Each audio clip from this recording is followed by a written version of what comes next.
Good morning, Ogechi. Can you hear me? Yes, good morning, sir. Okay. Were you able to attempt the assignment? This week was very, very engaging for me. I just finished one workshop yesterday and it was not easy.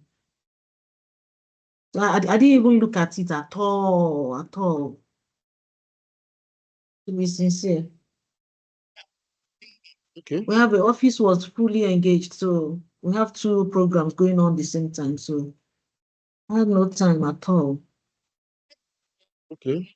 I think that's normal for everybody. Yes. And in order to secure our job, we still need to be sure that we are doing something. So let's start with our usual precaution.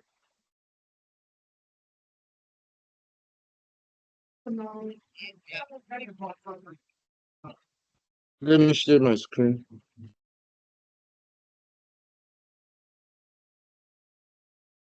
My screen now.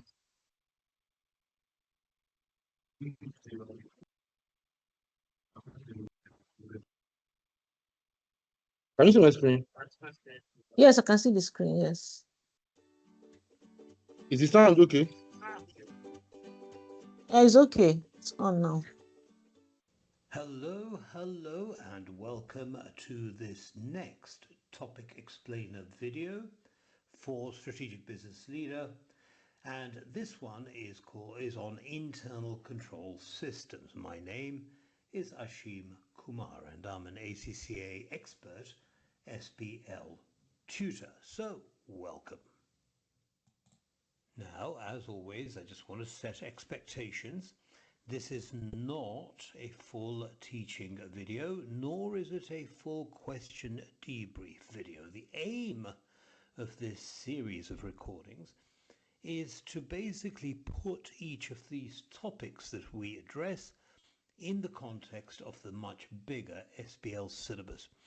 How does this topic integrate with everything else that's on that syllabus, and how do we deal with it in the examination? Okay, so that's what this recording is all about. So our topic today is internal control systems, and it is something that comes up regularly in the SBL examination. Now, I want to point out that you will never get a question on internal control systems specifically, but you will need to be able to recognize when internal control systems aren't working properly, or where they have caused a major disaster, for example, in the organization in the examination. Okay, so to be able to do that, of course, you need to know what they are, what the outcomes are, the implications are, if they are not properly enforced. And that's what we're going to be talking about here. So, what are internal controls? Well, let's introduce it, and I'm going to use this definition or explanation from Investopedia. The first thing it says is that it's a set of mechanisms, it's a set of rules, it's a set of procedures. Okay, so what do we check? How do we check it? How do we make sure that everybody checks it? What are the steps that we have to undertake to check whatever activity we are focused on? So, for example, take a very simple example. If you want to take cash out of the petty cash box to buy some coffee for the office, right, what is the mechanism? Well, the mechanism is you go to the person who looks after the petty cash office, and then you give that person a request for a certain amount of money. That person gives you that money, and when you return with the coffee, you give that person the change, here's the balance, and a receipt for the coffee. So there we have a mechanism for getting petty cash. We have the rules that you have to fill out this form, and we have a procedure as to what comes first, what happens next, and so on.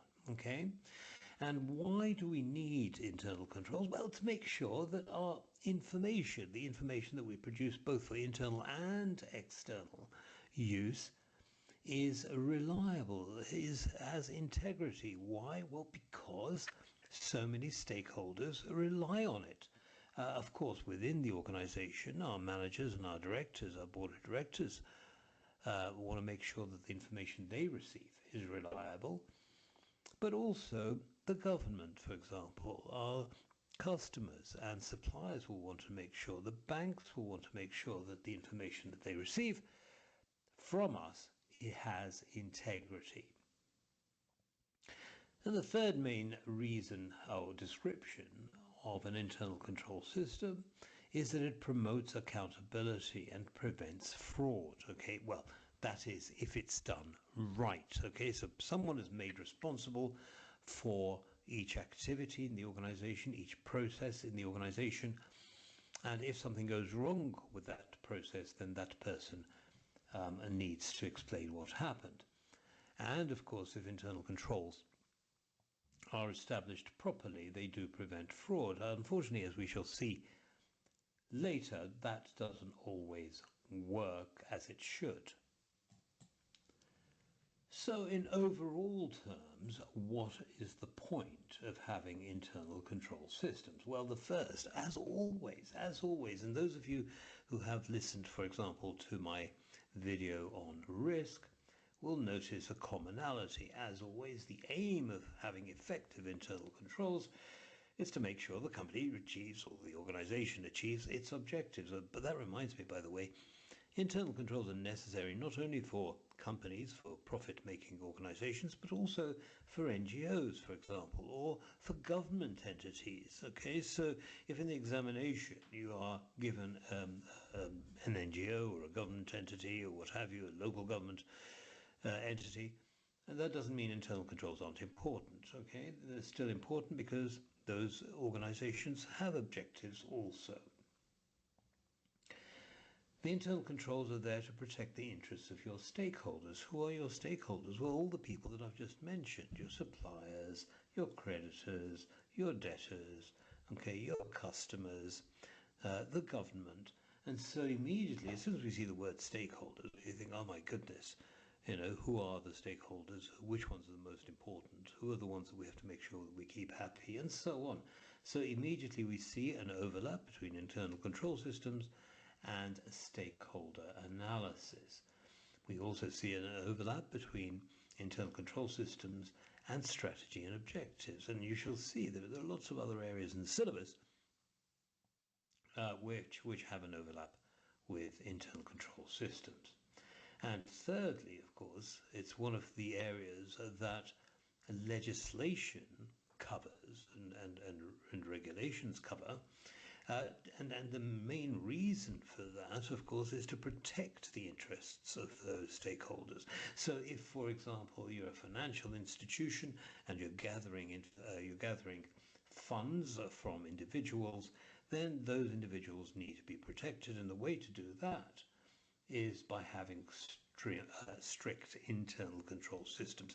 And so there are obligations on the board of directors to ensure that those systems exist, because those stakeholders are protected or need to be protected.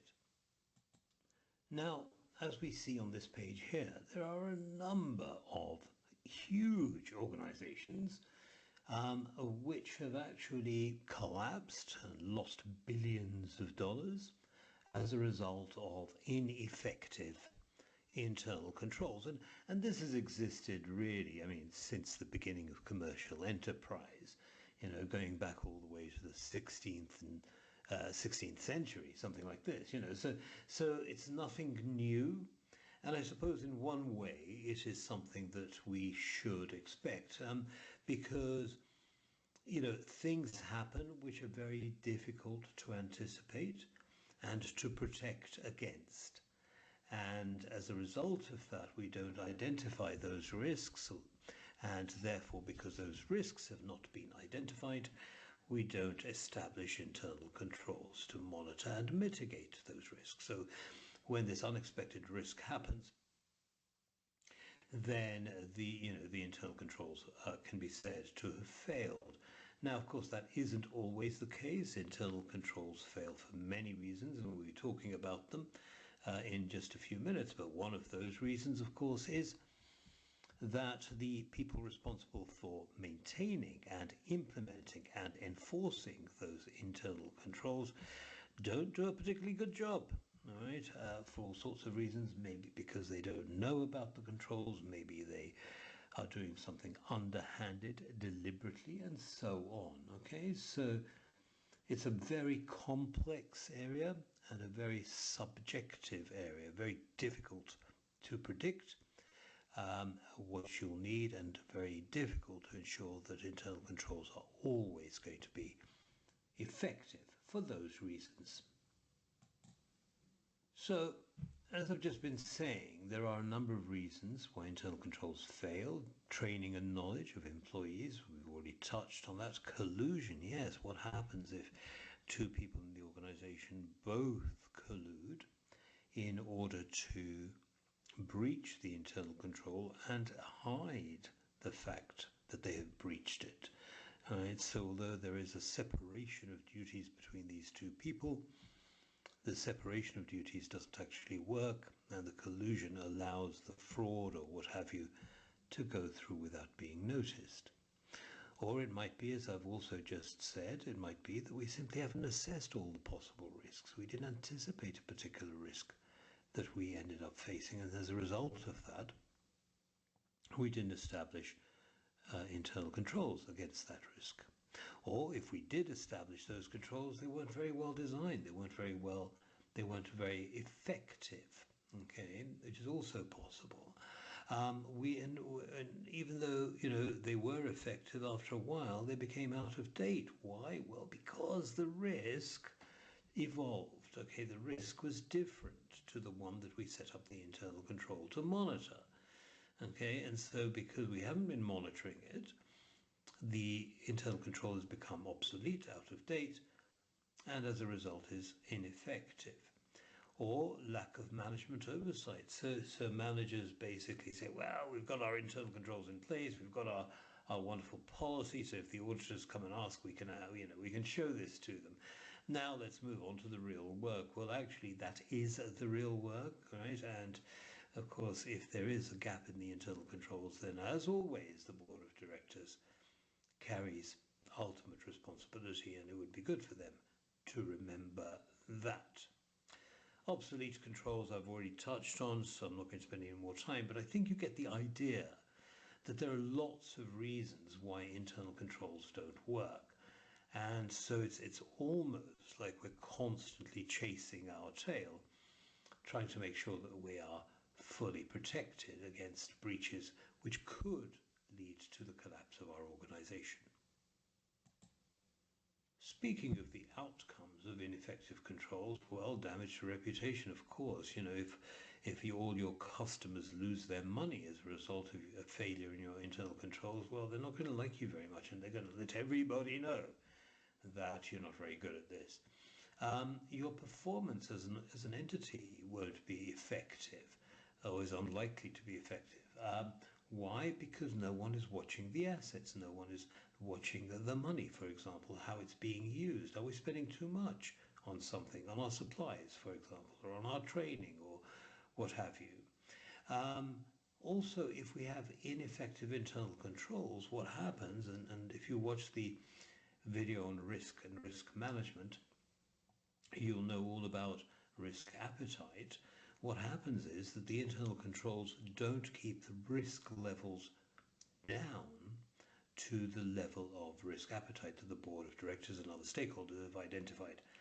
And if that happens, then the risk levels are way too high, and the outcome, the result of that risk actually materializing may be too big for the organization.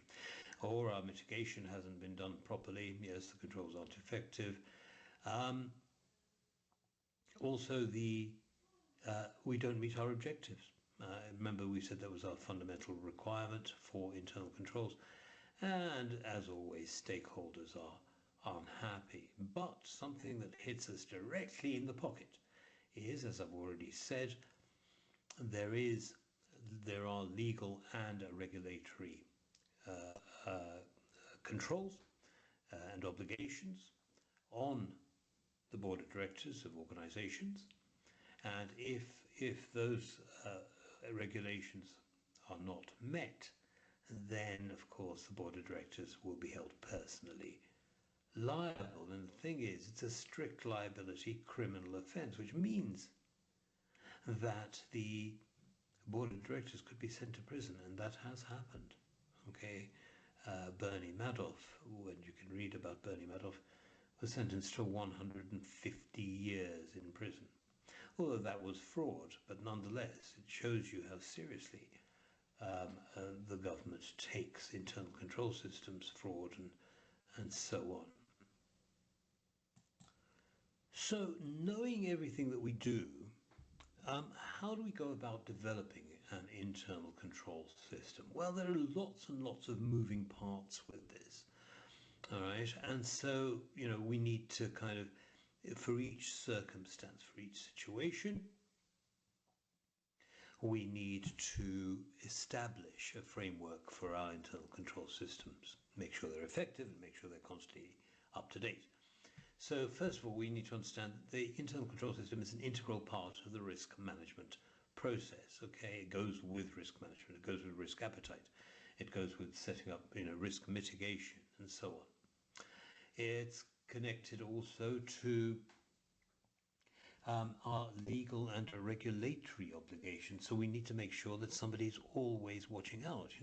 Have there been updates to our obligations on that front? If so, are our internal controls in place?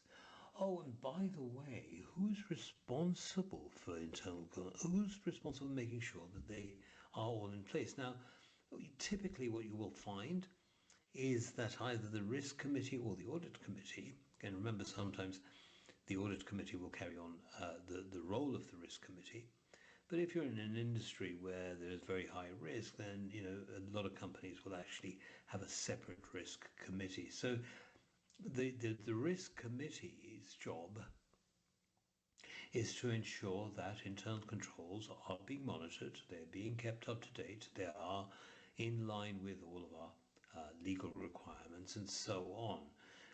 And then essentially what they will do is they will delegate the authority to check all of that to the internal audit function.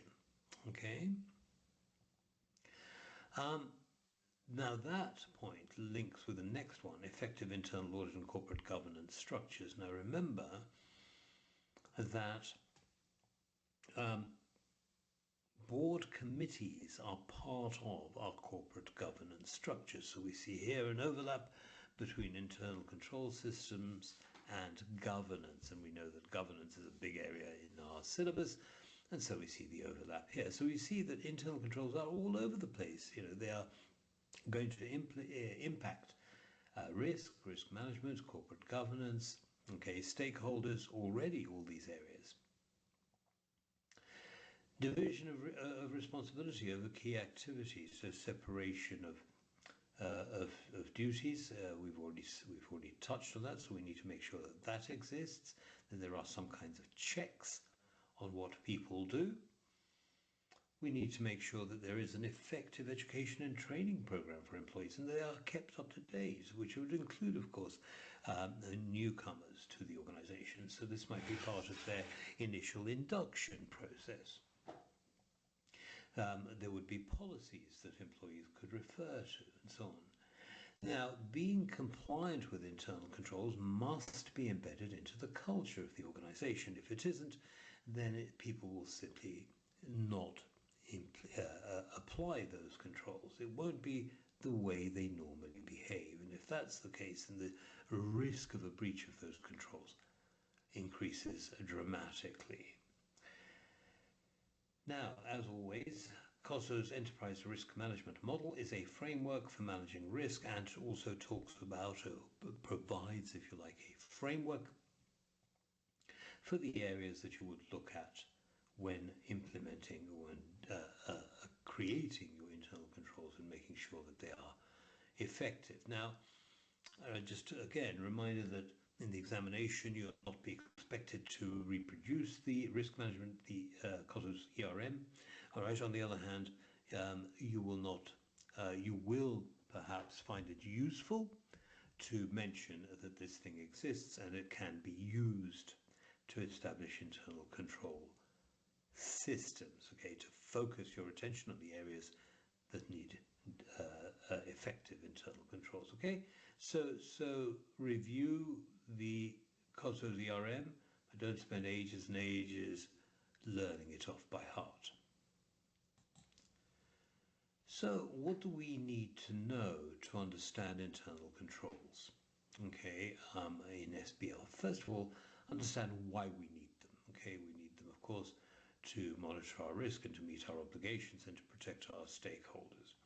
Understand why they are important. Well, they're important for lots of reasons, but you know, for the board of directors they're particularly important because it does keep them from going to jail. Understand how we develop the internal control system. Okay, and we've talked about that. We've talked about the various areas that we need to look at. We need to monitor our internal control systems and make sure that they are mitigating the risks that we have identified, okay, to the extent that they meet our risk appetite. Also, we need to constantly make sure that the risks that we face have all been identified. In other words, and again, those of you who've watched my risk management video will remember that we're constantly monitoring our risk environment. And because, you know, risks change, risks evolve, some go away, some come in, some become better, some become worse. So someone has to be monitoring all of that, and that person's job, or that committee's job, is to make sure that there are risks that, you know, there are no risks that we have completely missed out, especially not big important ones. Okay? Now, you won't get a task in the examination specifically asking about internal controls, but it can be brought into a discussion on various topics, for example, governance and risk, and others such as stakeholders, okay, such as the internal audit function, and so on, okay? So lots of areas where a discussion on risk management, I beg your pardon, internal control systems might be of value. Now, for your convenience, I've listed these here. There are 6 of them, and I've talked about all of them really: strategy, stakeholder management, risk management, corporate governance, culture. I talked about embedding it into culture. The only one I haven't spoken about is project management. Now, remember, with project management, because you're putting together the project initiation document, which shows what needs to be done, you need to recognize as part of your planning that there'll be certain aspects of your project activities which will carry risks, and those need to be monitored, okay, through the use of effective internal control systems, right? So, for example, if halfway through your project you are going to buy some raw materials, okay, then there is a risk that if the price of raw materials goes up, the project becomes overly expensive. In other words, it doesn't meet its budget objectives. And so you want an internal control system there which says, let us monitor the cost of this raw material, find alternative sources of supply in case our selected source becomes too expensive. That's just a very simple example, but there's a link between internal controls and project management. And of course we have the ACCA study materials. Now you see here, I mean, lots of chapters in this one. I mean, there's 7 chapters. And the reason I put all 7 chapters from the ACCA study materials was because internal control systems have something to do with all of them. Okay, public sector governance, we've mentioned that already. Strategy, we've mentioned that already. Agency and stakeholder, yes, we talked about all of that. But again, I'm reiterating the fact that internal control systems are critical across the SBL syllabus, and therefore be ready to speak about them where relevant, where they add value to the answer that you are creating. Plus, of course, there is a dedicated chapter to internal control systems. That's chapter 18. And as always, I remind you that there are quizzes and so on, and brief notes that you can make on each of these chapters. Right? So it is rather fun, but it is there for you. It also talks about the COSO framework in a bit more detail. So to summarize what I've been saying about how they appear in the exam, never directly. Okay, they never appear. You never get a question saying, what is an internal control system? Right, but an understanding of what internal controls are and their importance across a range of areas must be demonstrated. And I think I've clarified that a few times. If you're talking about risk, you can probably put in something about internal controls. If you're talking about project management, you can put in something about internal controls. Talking about stakeholders, you can put in something about internal controls, and the list goes on. Let's have a look at a couple of, one actually, past exam question. There are others, but they're all to do with risk. Similar to this one. So here we have a 34-mark question, part B. Says identifies the risks for NT of moving into the computer games industry and recommends suitable ways of managing those risks. Now that's the bit that is all about internal controls. It's about mitigating risk. Okay, so we're going into a new industry. What is the risk? The risk is, well, you know, we don't have a brand, we don't have expertise in that new industry. As a result, we run the risk of not being successful in that industry. So how do we mitigate that risk? Well, there are lots of options. For example, we could choose to purchase a company that's already in the industry and absorb its know-how and technology into our company, into NT. Now, I'm just making this up, okay, but I want you to follow my line of thought. So that's one way of mitigating the risk. Now, where's the internal control system part of that? Well, what criteria do we use to identify which company to buy? What skills do we need to have? Let's make a list of the absolutely essential areas that we need to include in our in the acquisition that we make, and so on. Okay, so in that way we develop a framework to determine what kind of organization, what kind of skills we require, and then we use that framework to control our decision about how we select the organization, how we acquire it, how we embed it inside our organization, and so on. There is a whole series of controls in place there. So you see, it's not at the obvious level. When answering the question, you need to dig a little bit deeper, go down 1 or 2 steps from the wording of the question. So I hope that makes sense. And that, ladies and gentlemen, is all that I have to say about internal control systems and how the topic fits into the SBL syllabus. I hope you found that of value. Goodbye for now.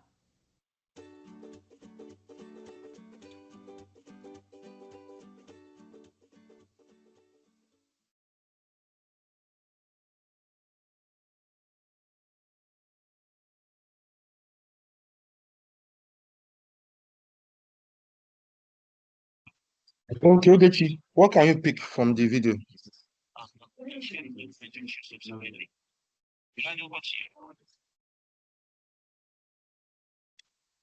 Ogechi, can you hear me?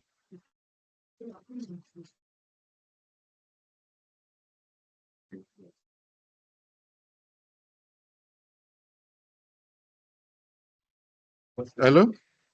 I can hear you, sir. Okay, can you summarize the video for us? Okay,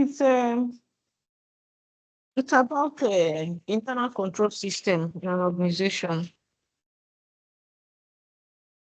So he first of all told us that internal control during the exam, you can never get a direct question that would just tell you to define or explain what is internal control, but Just like other it's questions. how, yes, it's how it's demonstrated in the scenario. So he also went to tell us that internal controls are mechanisms and procedures that you use to ensure that financial and accounting informations are presented properly and they are presented with integrity, and that it promotes accountability. He also said that it's an integral part of risk management too. So they gave us the objectives, saying that one of the objectives is for the organization to achieve their objectives. When the internal control system is working properly, it will enable them to work in a better manner to achieve their strategic objectives. Then it also helped to promote the interests of the shareholders, the suppliers, the customers, and then the investors too. So that when they know that this organization is they're operating on a very good internal control system, they are to increase their trust in the organization, thereby increasing their interest in it. So it also helps to comply with the government rules and regulations, or maybe the regulatory body. Then he went further to give us the reasons for the failure of internal controls, say maybe lack of training for the staff. He also gave inadequate risk assessment, ineffective monitoring, and the rest of them. Then he went also to tell us the outcome when there's no internal control in the organization, in the accounting system. What and what do you expect to get? First of all, he say it will damage the company's reputation. Then it also makes them to not to meet their objectives, and then the shareholders will be dissatisfied. And then it can also attract legal penalties for them, for the company. So he now went further to give us how we develop the internal control, some of the procedures, the steps in developing internal control. So and then how to approach it in the exam in the exam questions, how you go about the exam, solving the exams that has to do with internal control. That you need to understand the need for the internal control. Why are they important in that organizational operations? What and what? How we develop it in that particular scenario that they give it in the exam. And then they went also to tell us some of the syllabus, the related syllabus topics that you can have internal control. And then the examples in the question. That's what I picked from it. Okay. Ishioluwa. Yanoluwa. What do you pick from the ones that you watched? Good morning, sir. I just joined. I joined late. So you didn't pick anything? It was just the last part, like the last slide that I saw, where he was talking about the areas where internal control system can be tested. The risk management, strategy, culture, and the rest. So that was where I joined. Okay. Last week when we solved question, one of the issues I observed is that though the knowledge might be there, but you guys have not started studying the study part. Maybe because you guys didn't pay for it, I don't know. So in answering question, you somehow the approach is not somehow effective. So before I run through this slide this morning and we'll go ahead to solve our question, there is a video I share on how to approach SBL. How many of you will watch the video?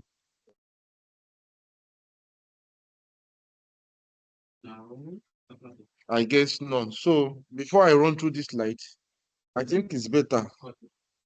I take you guys through that effective period, effective process, so that by the time we solve a question after this slide, we all be on the same page.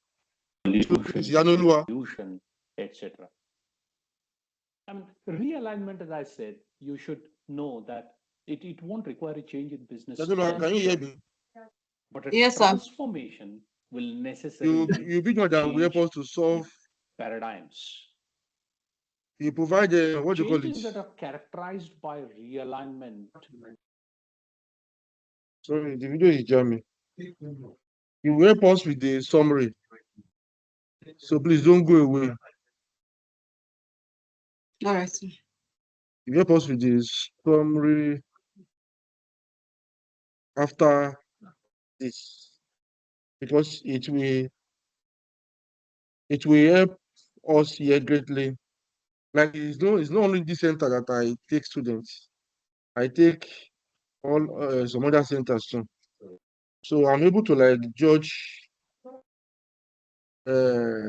between student performance and elsewhere. So that experience come into play. So please confirm if the audio is okay. Session complements another video on how to analyze the pre-seen material, and it's essential that in addition to following the guidance on this video, that you also watch that video as well. I've split the session into three distinct parts. In the first part, I'll focus on time. Yes, we can hear. And in this video, I want to provide information to help you approach the Strategic Business Leader exam in the most effective way possible. This session complements another video on how to analyze the pre-seen material, and it's essential that in addition to following the guidance on this video, that you also... Let me ask, did you watch did you watch this video? You want to know how to analyze the SBL pre-seen? Previously, Yes. Do you remember watching this video? I think we watched it one time. And I also share it on your WhatsApp. So, okay, please go through the WhatsApp. Look for this, how to analyze the pre-seen. Reshare it. Okay. And comment that people should use as a guide. By the time we are solving question, we have a pre-seen that we are solving today. Yeah. Based on the question I shared during the week. Maybe I will reshare it. But let's follow up with this. So watch that video as well.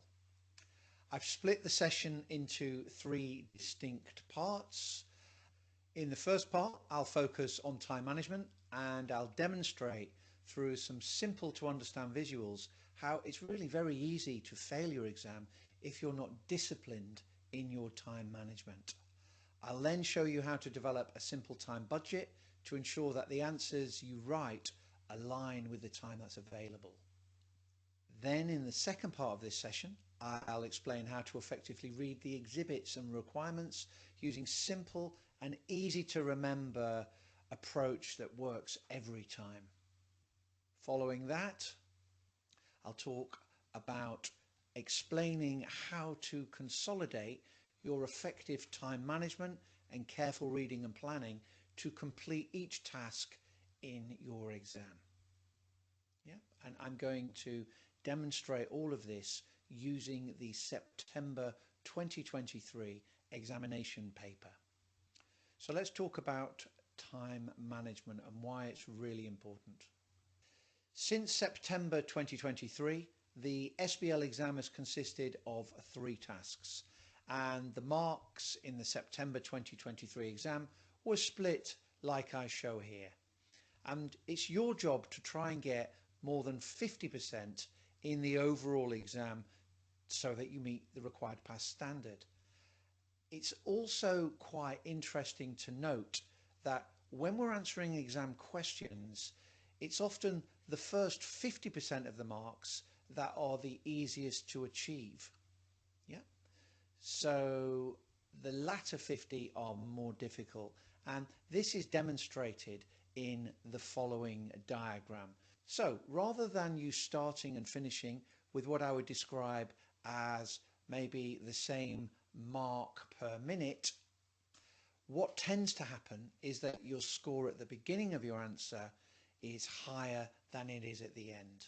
Yep, so you look at the mark per minute score in the graph, you can see it's higher at the beginning of each task than it is at the end. Therefore, in my opinion, as an expert tutor, I would advise you to try and aim for 50% or more in each of the tasks. Yep, so we should try to get 50% in task 1, we should try to get 50% or more in task 2, and we should try to get 50% or more in task 3. And if you take that strategy, in my opinion, that's going to maximize your chances of getting over 50 in the overall exam. This might seem straightforward, but if you don't strictly manage your time, I'll demonstrate how your chances of passing can be seriously impacted. Let's now have a look at how students often answer task 1. And the red lines here represent the time which you should be leaving the task. So in this situation, the student gives a pretty good answer, but they don't finish task 1 when they should. And they spend a little bit longer, and that little bit longer is represented by the green line. So the problem with spending longer on answering task 1, which you can see from the graph where you are actually spending a bit longer, is actually scoring a lower mark per minute score, is that it delays when we start task 2. So here we can see you start task 2 later than your time budget dictates. What happens? Well, again, because of poor time management, you don't complete task 2 in the appropriate time, and you spend a little bit longer, which is represented again by the green line, which substantially takes more time away from our opportunity to answer task 3, which is now starting very late. The result of that is we have very little time at all to answer task 3, and we're unable or unlikely to be able to score many marks because we simply don't have enough time. So is that a big deal? Well, it is a very big deal, and I will show you how a student often behaves the way I've just described and what kind of score they are likely to get. So if we use the September 2023 exam to demonstrate the mark allocation, you'll see why this is a big deal. So answering task 1, they spent quite a lot of time on it, and they maybe got 21 out of 32. Pretty good mark, you know, it's well over 50%. So then they moved on to task 2, and in task 2 again they get over 50%, and let's say they get 21 out of 40, which is still great. We're still, you know, on target for passing, but because we didn't have enough time, it all goes wrong in task 3. Yeah, we were panicking, we didn't know what to write, we couldn't write much, and basically we came away with 4 out of the 28 marks available. And that's pretty typical of a badly managed exam for time. Yep. So the problem is that the total mark out of 100 comes to 46. And sadly, that's a fail. And we would have been far better trying to get 50% of task 1, task 2 and task 3, which would have enabled us to pass just over 50 rather than spending longer on task 1 and task 2, which got us a few more marks but not enough to pass. So hopefully that visual will stick in your mind, and going forward you're going to have strict time management. Yeah. Also, if you're familiar with the last 20 years of examiners reports like I am, this is going to be a common thing that you will see in those reports. And poor time management is probably one of the main causes of student failure, particularly in the SBL exam. And therefore it's critical you get it right so you can maximize your marks. So if we think about lessons learned, the first lesson you have learned is you need to make sure you have a budget for mark allocation. So let's have a look how we can create a budget in more detail. So I'm going to now start to talk about how we create a time budget. Like pretty much everything else that needs management in life, it's highly likely that if you fail to plan, you're planning to fail. And the first thing you need to establish for your SBL exam is a plan of your time budget. And from September 2023, the revised SBL exam allows you 3 hours and 15 minutes to complete all of the tasks. The SBL exam will have 3 tasks that you need to complete. However, in order for you to do that, you need to do some reading and planning. Yeah, and let's say that's going to take you approximately 35 minutes. Okay, what that's going to leave you with then is 160 minutes. So you know that the SBL exam has 80 technical marks and it has 20 professional skills marks. So we've taken the reading time of 35 minutes from our 195. That means that we have 160 minutes to deliver our answer. So if we were to calculate our mark per minute budget after reading and planning, we need to divide that 160 minutes not by 100 but by 80, because the professional skills marks take no time to acquire. And what that is going to leave us with is 2 minutes per mark. Okay? And when managing my time, I'm going to apply that to my questions. So say it was 10 marks, that's 20 minutes. And I would always write down in my planning my start and my finish time. It's really important that we do that to keep on track. So that would be how I would approach my time management. Let's see what I do on task 1. If we look at task 1 in the September 2023 exam, it had 2 main tasks. The first task required you to outline the problem's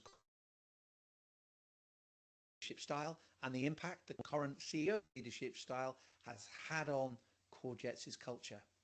In the pre-scene, it mentioned that Courgettes was originally founded by 2 entrepreneurs with their own entrepreneurial management style, and they've since retired. And the company has floated on the stock exchange, and this, coupled with information given in the new exhibit, would have assisted you in scoring pretty well in this question.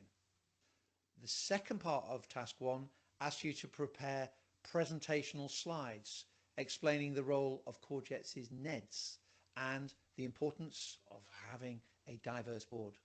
So again, taking hints and leads from the pre-scene information, where it suggested you need to make sure that you were fully conversant with board structure and corporate governance when a company is listed on the stock exchange, that should have prepared you pretty well to answer the latter part of this question.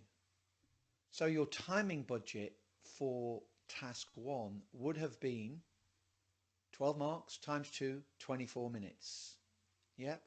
And then for task B, same again, 12 marks times 2, 24 minutes, giving you a total of 48 minutes. So when you started it, you would write your start time, you would add 48 minutes to it, and then you would put in your finish time. Okay? If we look at task 2, this was split into 2 parts. The first part was asking us to look at the suitability, feasibility and acceptability of investing in an artificial intelligence, and the second part was asking you to draft an email discussing the nature of risks and discuss the consequence of each of these risks for courgettes. So again, you need to create a timing budget, and for task 2A it was 16 marks. You multiply by 2, that will give you 32 minutes. For task 2B, it was 6 marks times 2, which would give you 12 minutes. And then for task 2B part 2, that would be 20 minutes. Yeah. So a simple time budget, again, leading to 64 minutes on task 2. And again, because you're disciplined, you write down your start and your finish time. Finally, if we look at task 3, this again broken into 2 parts. First bit asking you to assess the performance in the last financial year, and then the second part was asking for briefing notes outlining what should be included when reporting on environmental and sustainability issues. Yeah. Again, we have a timing plan. What does it look like? Task 3A, 16 marks times 2 is 32 minutes. Task 3B, 8 times 2 is 16, which gives us a total of 48 minutes. And again, as always, we write down our start and our finish times. So let's just check to demonstrate that we are properly budgeted here. Task 1 took us 48 minutes. Task 2 took us 64 minutes. Task 3 took us 48 minutes. We spent 35 minutes reading and planning. So the total of all of that comes to the total allocated time of 195 minutes, or 3 hours 15 minutes. Yep, if we manage our time like that, we will be in full control of our time management. Also, let me remind you what the examining team have said are also contributors to poor time management, and things that the examining team had also contributed to poor time management were, firstly, wasting time including lots of non-relevant information.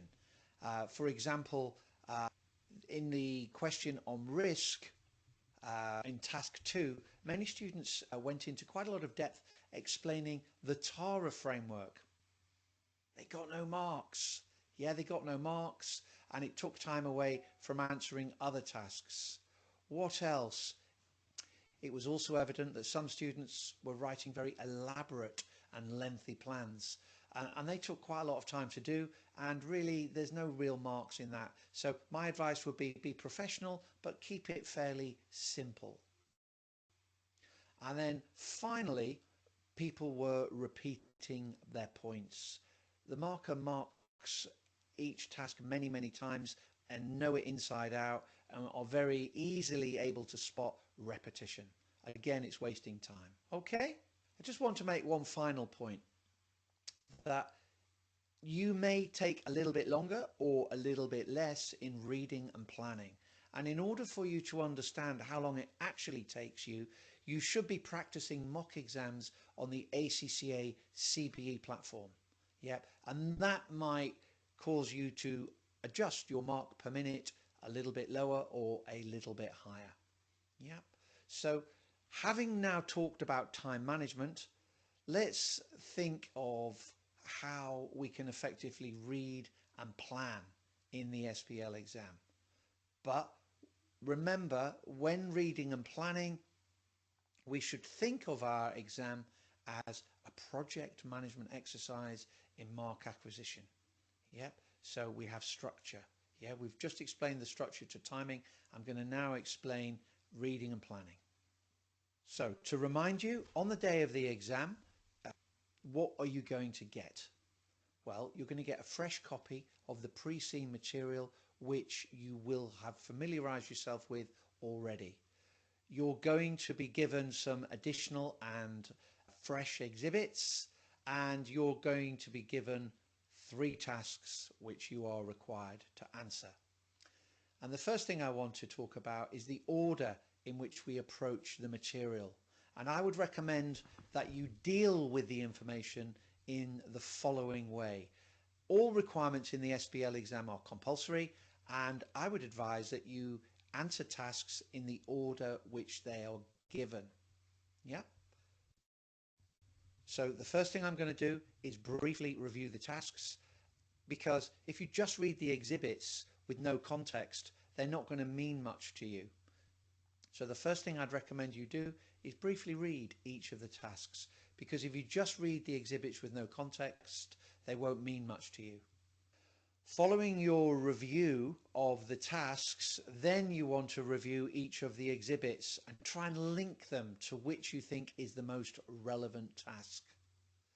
Also, when you're doing this, try to be interactive. Highlight, make a note. Yeah, it will make you pick out the points better. I'd also suggest that you read the requirements in the following way. Yeah, so you read the requirements once, you read the requirements twice, then you do a quick brainstorm of what you think are the main points, and maybe think about how many marks are available to create a rough plan. But before you jump in, read it one more time.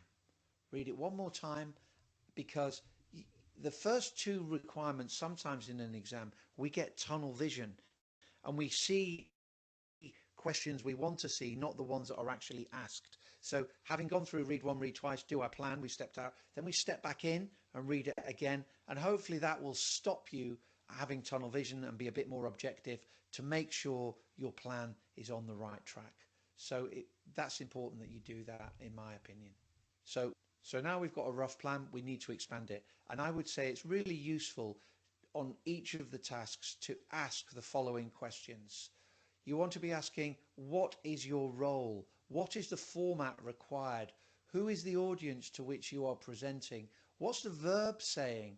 And how many marks are available? And what are the professional skills marks being awarded for? Yeah, it's really important to do this, because we should be clear what the professional skills marks are asking, and I would suggest you use them as a lens through which you structure your answer. Other things I'd recommend you look for would be, is there any chance to use academic models to help generate ideas? Yeah, and I just want to make a quick point on academic models, because people sometimes ask me, should you include them in your answer? Well, I'd say they're a fantastic resource to help you generate ideas, but you should definitely not include them in your answer.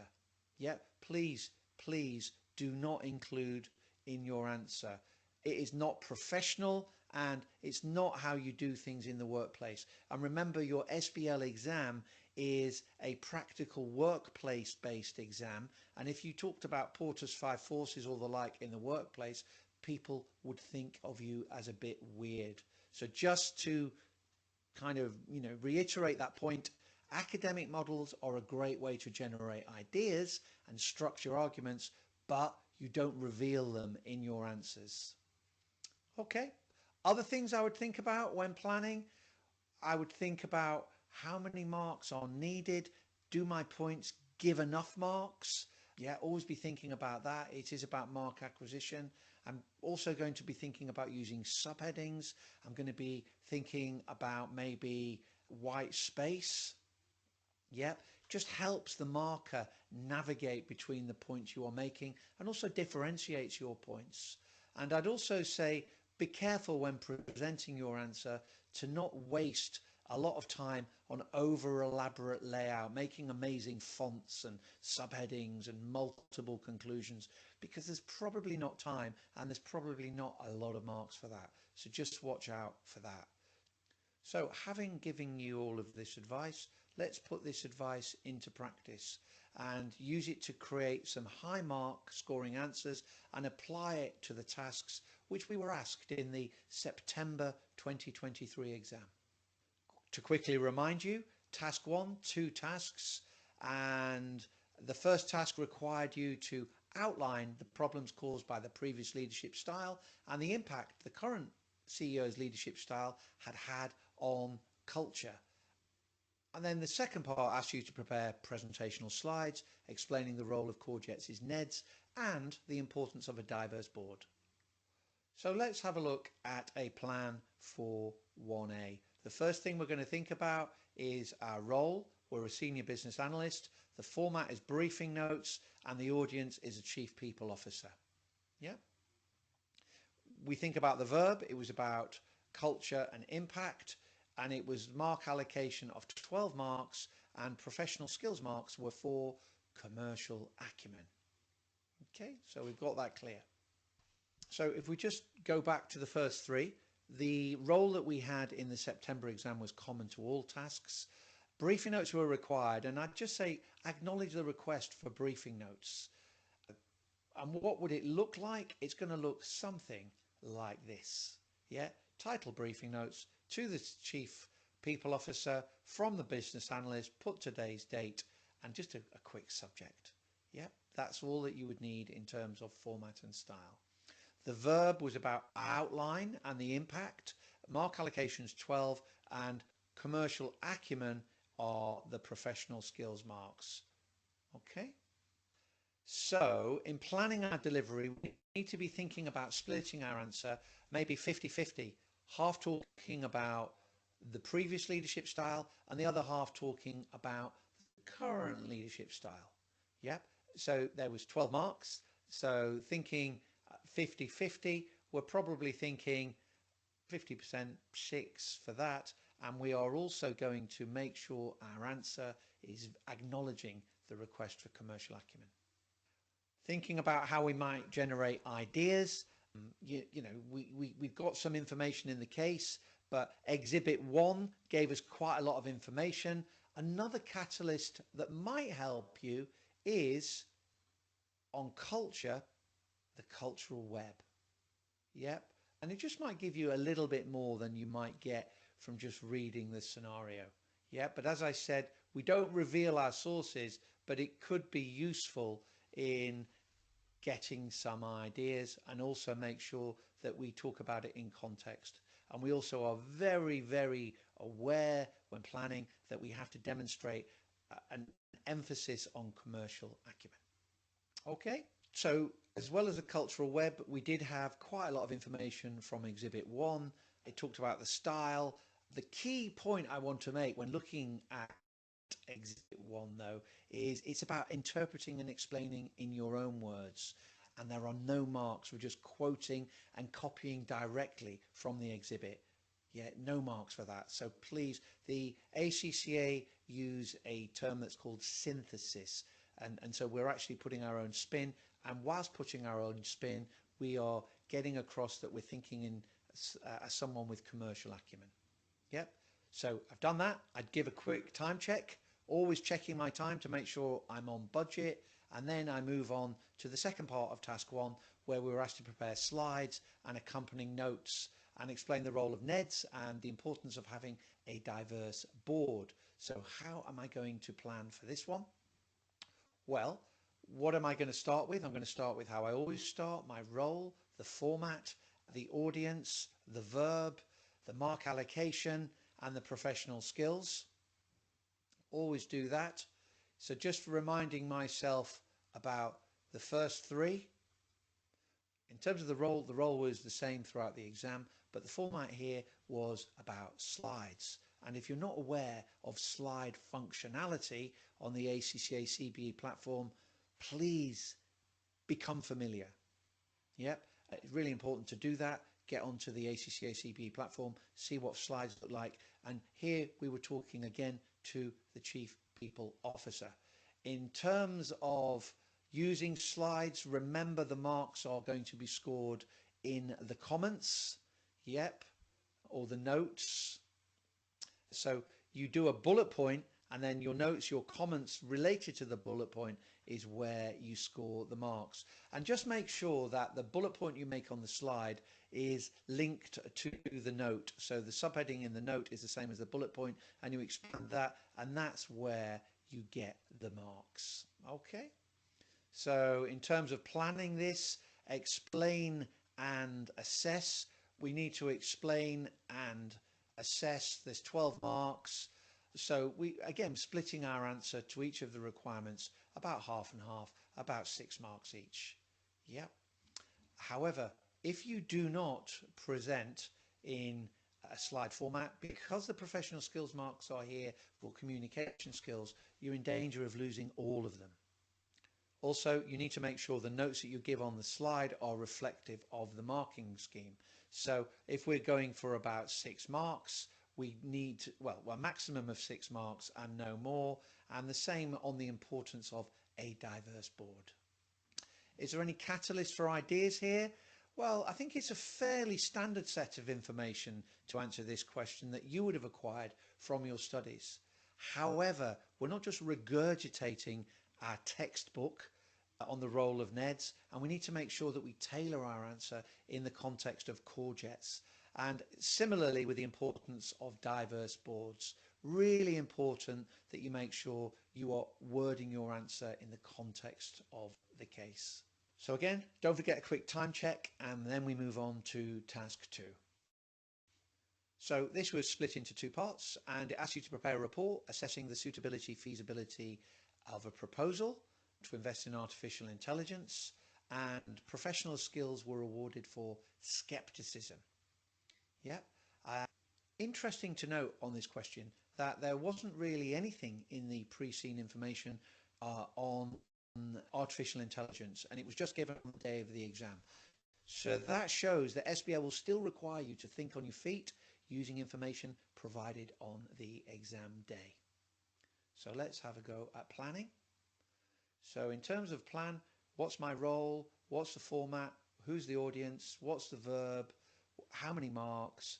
And professional skills for skepticism. Yep, so quite a lot of marks to plan for there in 16. So let's go and look at those in a bit more detail. The role is the same. The format was a report.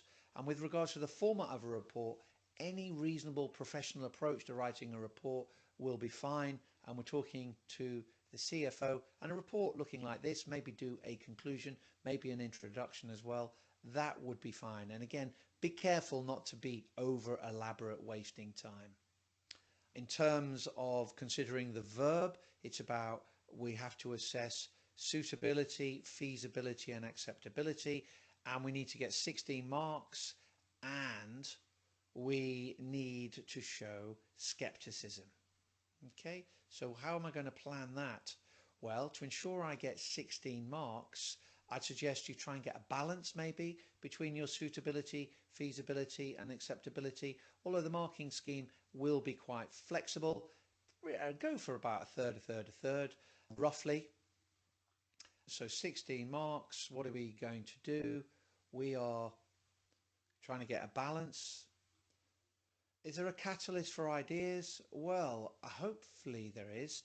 And I think if it doesn't come to you instantly, you should have read an article on the ACCA website on the strategic planning process. I wrote that article. There's a strategic planning process part 1 and part 2, and it gives you a really useful framework how to address strategy questions.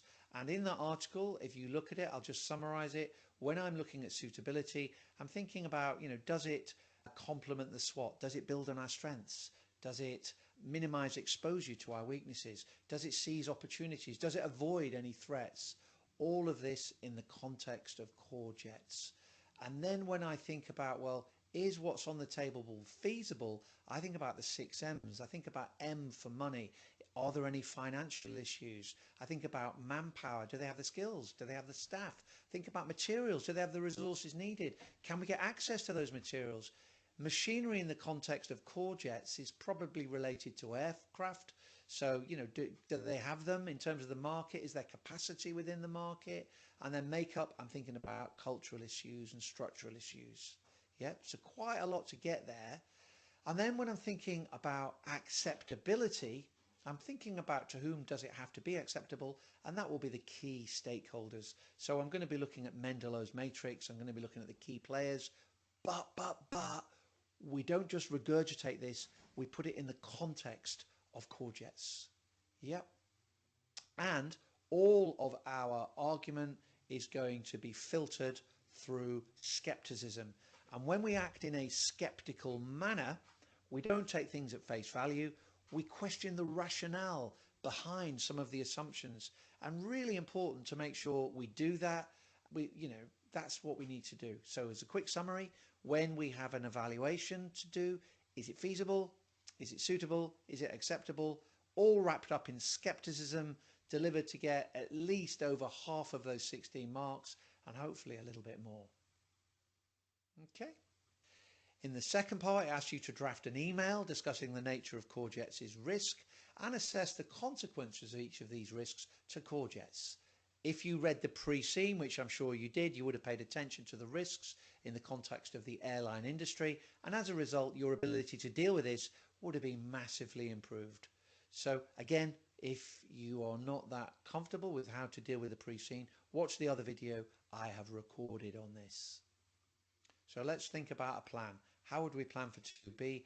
It's going to look the same as it does every time, to be honest. I'm going to think about role, format, audience. I'm going to think about verb. I'm going to think about mark allocation. And I'm going to look at what are the professional skills being awarded for. So the role here is the same. I'm a business analyst. What does an email look like? Hopefully you know that. Just think about what you do in the workplace. And again, we're talking to the CFO. Your email is probably going to look something like that. In terms of a plan, the verb asks us to discuss and assess. We get 6 marks for the first bit, 10 marks for the second bit, and professional skills for evaluation. So always just checking so I don't go off course. Really important that we do that. I think if I was looking at some catalysts that would help me generate more marks here, I think that your familiarity with risk from your studies would have helped you, and you also needed to give a balanced argument in this situation because evaluation skills were for the professional skills marks, so make sure you do that. But you know, if you look at the examiner's report, a lot of people let themselves down by not reading the requirements and answering a question they wanted to ask. So if you think back to when I said read it once, read it twice, brainstorm, mark, focus, that would have stopped you doing that, but sadly many students didn't. Okay, what do? I do a quick time check. What's the time looking like? I'm on track. Okay, let's move on to task 3. This again broken into 2 parts. First part asking you to assess the performance in the last financial year. In the pre-scene, we got a lot of airline specific key performance indicators. Also, so we had an opportunity to familiarize ourselves with them. There was also headline results and cost breakdowns. If you look in the last page of the pre-scene, you'll find them there. But if we're going to answer this question well, we needed to do more than just work the numbers. And normally you have to, use those numbers, with anything in the pre-scene. And the examiner's report again said students weren't developing their answers enough. They were just kind of, doing a calculation. And if you just worked the figures, very few marks available. In the second part of task 3, you're asked to talk about the typical content you would find in an annual environmental and sustainability report. And again, we would have had our attention drawn to this in the pre-scene, as it did talk about sustainable behaviour being a key value and considered maybe KPIs for all those values and sustainability. That would have prepared you really well. So let's have a think about a plan. Okay, as always, role, format, audience, verb, mark allocation and professional skills is what we do every time. In terms of the first bit, we were the business analyst, as we always were. The format was a report, the audience was the CFO. You're going to look something like that, to, from, date, maybe an intro, maybe a slight conclusion. What else? Well, assess the performance. 16 marks, so a bit of planning here, and make sure we do it in the context of analysis professional skills. So a lot of the information provided in the pre-scene on the KPIs would have helped us. Yep. So in terms of my plan, 16 marks, the reasons for and implications of, and not that it's just gone up and gone down. Yep. You had to do more than that. Yep. And, review the examiner's report here. Sorry, we get all this information from Exhibit 4 as well. So 16 marks requires quite a structured and logical approach. Let's have a think about how we would do that. Let's have a think about a plan. Are there any catalysts that can help me here? Well, I think really we have to contextualize everything in the context of Exhibit 4. We didn't have to bring much. We were just analysing what was going on. We were inspired a little bit by some of the indicators in the pre-scene, and that would be fine. I think we would have done okay. Finishing 3A, I'm thinking, how's my time going? It's going okay? Okay, let's go on to the second part, where we were asked to talk about typical content we would find in a report on environmental and sustainability. So again, a plan for this: role, format, audience, verb, mark allocation, and professional skills marks. Same role, briefing notes, and the audience was a CFO. What do briefing notes look like? Well, there's no standard format, but just acknowledge the request. Title briefing notes, to, from, date, subject. What am I going to include? Well, I was asked to outline 8 marks, and in terms of professional skills, there weren't any professional skills on this part of the question. So role with a business analyst, it's briefing notes, the audience is a CFO, briefing notes are fine looking like that, just acknowledge the request, there's no one standard format. Title briefing notes, to, from, date, subject. In terms of my plan, the verb was outline, mark allocation 8, there wasn't any professional skills. So what could go in? Well, lots of things could go in here really, and I'm hoping you could have got 8 nice points with white space. Maybe you could have developed some points a bit more. But to answer this question, I think it would really, where the catalyst for idea is going to come from. I think if you were familiar with how real companies do it, and you've read annual reports on, big businesses, that would have provided you with lots of inspiration to get a really good score on that. So hopefully you've done that. What big PLCs do in terms of what their sustainability and environmental behavior is, and you contextualized it in an airline business, you would have done great. So that concludes our review of how we would apply. But let's just remind you what we've learned here. What have we learnt? Well, the key things I hope you've learnt is you need to be disciplined. Yeah, and relentlessly I went through role, format, marks. Yeah, we also were very strict on a time budget. We wrote down start and finish each time.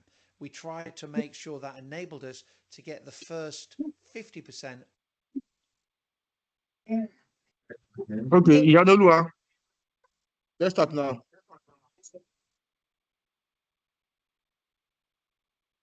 All right, so I'm sure you gain a lot from this video, right? yes, sir. And it will help you to prosecute. You will put what you have gained to practice in our next exercise that we are doing after this class presentation. So, yeah, let's hear from you. Okay, so the summary, the video is about how to approach ACCA exam, SBL in particular, how to approach the SBL ACCA exam. So the tutor split it into 3. So it spoke about time management, effective reading and planning, and then planning and completing the task. So for time management, so he said since September 2023 diet, the exam is now in three parts. So he asked us to make sure that we have strict time management when applying when answering SBL exam. basically poor time management is the basis for failure. So we need to create a time budget. So for the time budget, it tried to tell us how to allocate time to each task. So for task 1, it said we can, for reading and planning. So we start with the reading and planning. So for reading and planning, we can allocate maybe 35 minutes. We should allocate 2 minutes, two mark per task. I mean, yeah. So for the entire exam is 195 minutes, so which is 3 hours 50 minutes. So for the reading, we can allocate 35 minutes, and then we should allocate 2 minutes per mark. So for question 1, we can use 48 minutes, 64 minutes, and then 48 minutes for task 3. And then it asks us to ensure that we are conscious of time. So we should have a start time and finish time for each task. And then he spoke about the contributors to poor time management from experience from past exams, and what are those things that contribute to time management. So he said wasting time by including irrelevant materials in answering tasks. So he asks us not to waste too much time when answering tasks. Then 2, we should another contributor to poor time management is writing elaborate and lengthy plans. And finally, he said we should repeating points too is part of time management. And then he asked us to, for us to manage our time very well, like while preparing for the exam, we can practice mock exam on ACCA CBE platform. So CBT, okay, platform. Okay. So for the second part, that's for time management. So for the second part where he spoke about the effective reading and planning. So he tried to break it down, like for the exam, the information that will be given for the exam. So he said we're going to be given a new copy of the preceding information. We'll be given the exhibit, and then we'll be given 3 tasks for us to answer. So just he said like that we have in our practice session today, right? Yes, sir. So we are putting it to practice. Thank you. Yeah. So then he said for us to approach, for the effective reading and planning part, we need to review. The first thing we should do is for us to briefly review the task that we are given. Review the task, and then we review the exhibits before we approach each question. So then we need to be interactive while reading the exhibits and the task. Like, you have to highlight, jot down points to save time. So you don't need to start scanning through again to check where the points are. So then advise us to read the first time, and then we read again. Then we read the requirements again before answering the question. And also, for the third one, he spoke about for the planning and completing of tasks. So he asked us to ask ourselves the questions: what are the roles, the format, who is the audience, verb, how many marks is allocated to the question, and then professional skills that we need to apply. So those are how we can plan in answering the question. So when you have a question, you have to, what is the role, what is the format, the audience, try to determine those points. And also he asked us to use academic models to generate ideas when answering ACCA SBL questions. We should use academic models, but it said that while using academic models, we don't need to reveal in the answer that, this is the model I'm using. We need to be professional. Just the way we would not do that in a real life setting. We should not do that as well in answering the question. So for instance, don't say, I'm using pastel, and this is pastel, divining pastel, and what pastel actually mean. You just answer your question using the model. And also, we need to always ask ourselves, do we have enough time? We need to, while answering our questions, we should use subheadings, we should use white space, and we should not waste time trying to elaborate. And most importantly, we need to be disciplined in answering our questions, and as well, be strict with our management in general.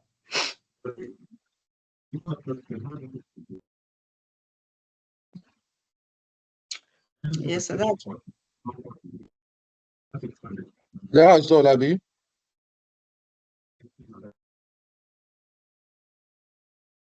Okay, anything from you?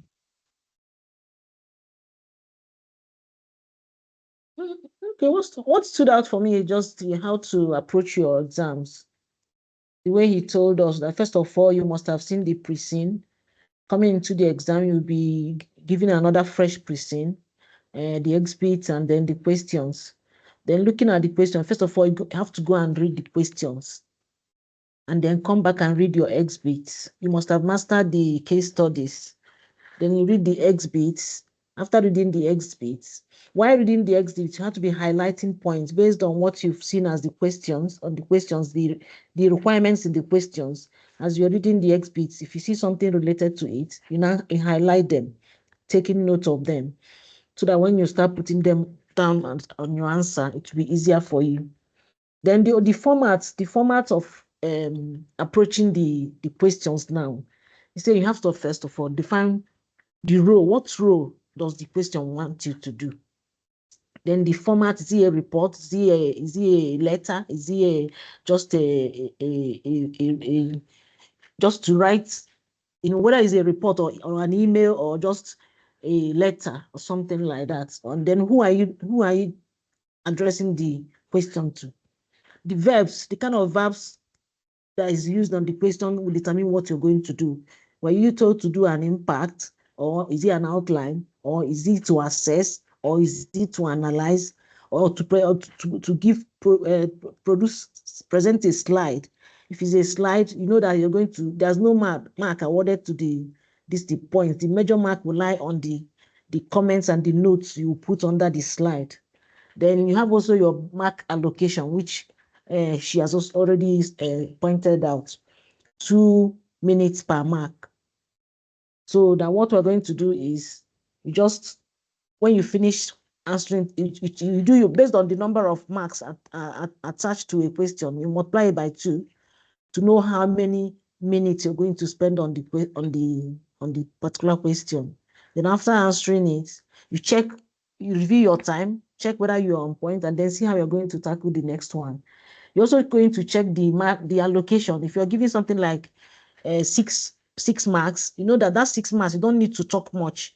Highest, you can just make few lines of 3 points each, and then move ahead. Then if you check while answering those questions, you have to be checking the professional skills that you are asked to use while attempting the question. Even though they are not going to have you're not going to have a special time attributed to that. It's when you are answering your real questions that they are going to see how the approach you're using, whether you are using the professional skills correctly during the question. Amen. That's just what I understood about it. So I can see that it's a value adding session, right? Yes, very. And this is not different from what I've been preaching all this while. And I hope to see you guys put that into practice by the time we are solving this question. So we are solving a question that I've shared, question 1, 2, 3. So we'll get you help us with question 1 and 2. Yadolwa will help us with question 1 and 3. So 2 of you will solve question 1. Ogechi will now solve 2 in addition, and Yadolwa will solve question 3 in addition. So we start solving from 10 o'clock, so that by 12 we should be through and come together for the solution. Is that fair? It's okay. I say, is it fair? Yadolwa, is it fair? Yes, sir. It's okay, sir. Okay, okay. You can see the one you solved last week and my feedback on the WhatsApp group. Do you see it? Yes, I saw it, sir. Thank you very much. Okay, okay. So let's look at internal control system quickly. And by the way, if your company if you want to carry out internal control over financial reporting, please contact me. It's part of our side also. Okay. Okay, Uh, sir. Sir. so internal control system. Come again. Okay, are we still? I wanted to ask which question in particular are we answering? I've shared it on the WhatsApp group. Okay, all right, sir. Check my phone. I shared the pre-saying.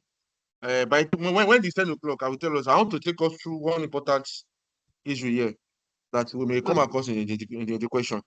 And Okay, during the sir. week, I share something around the product manager and project manager and project sponsor.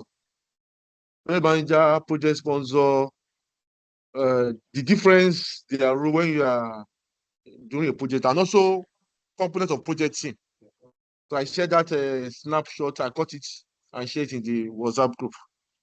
Because I was taking one center and the question came up. And I remember that you guys may likely face that also.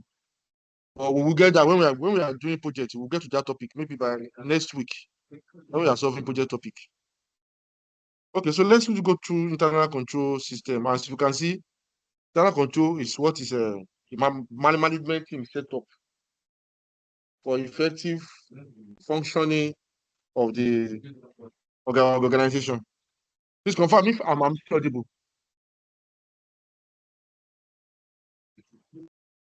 Am I audible? Yes, you are. Okay, so internal control is a process. And when we now talk about internal control system, that is now policy and procedure. So know the difference. When you hear internal control, it's a process that the board of director and management put in place so that they can provide reasonable assurance on the achievements of the organization. But when I talk about internal control system, those are now framework, policies, procedures that management has adopted so that they can achieve the following six objectives: orderly conduct of business, adherence to internal policy, safeguarding assets of the business, preventing and detecting of fraud and error, accuracy and completeness of business accounting record, and timely preparation of financial information. So you can see that when you hear internal control and when you internal control system, those are the glaring difference. And how does it start from? It started from Tombu reports. Tombu report on sound internal control system around 1999, Abi? Yes, 1999. But then it's just looking at element of control system, what need to be done and what should be done. But the Enron case that happened in early 2001 changed the whole dynamic. It's Enron thing that now bring about accountants not caring about confidentiality. And that's where around July 2016, the principle of nuclear came out into being. Nuclear is non-compliance to law and regulation. That anytime a company, an audit firm or accounting firm observe that their client is not complying to law and regulation, they should expose them that they are not breaching anything around confidentiality principle if they expose them of such.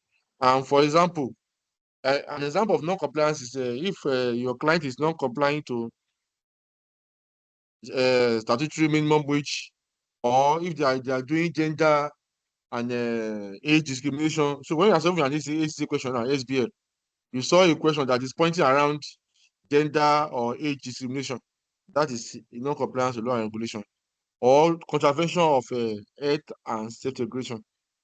So the principle of non-compliance mentioned that once your client is not complying to law and regulation, example, money laundering or terrorist financing, that those are not covered under of the confidentiality anymore. That they should be treated as non-compliance to law and regulation. And when you do that, it will aid you to properly manage risk management on your clients. For risk management, as we explained, You must understand the nature of the risk.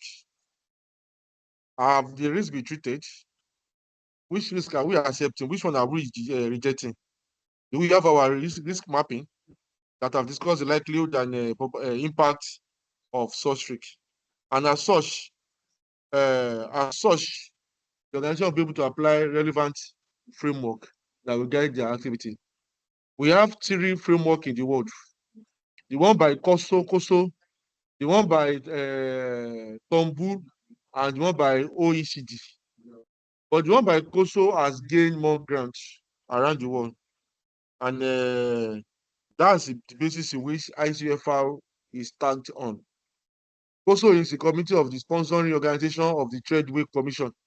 It comprises of 5 major organizations in the world, and they jointly made the decision around internal control, internal audit, and enterprise risk management.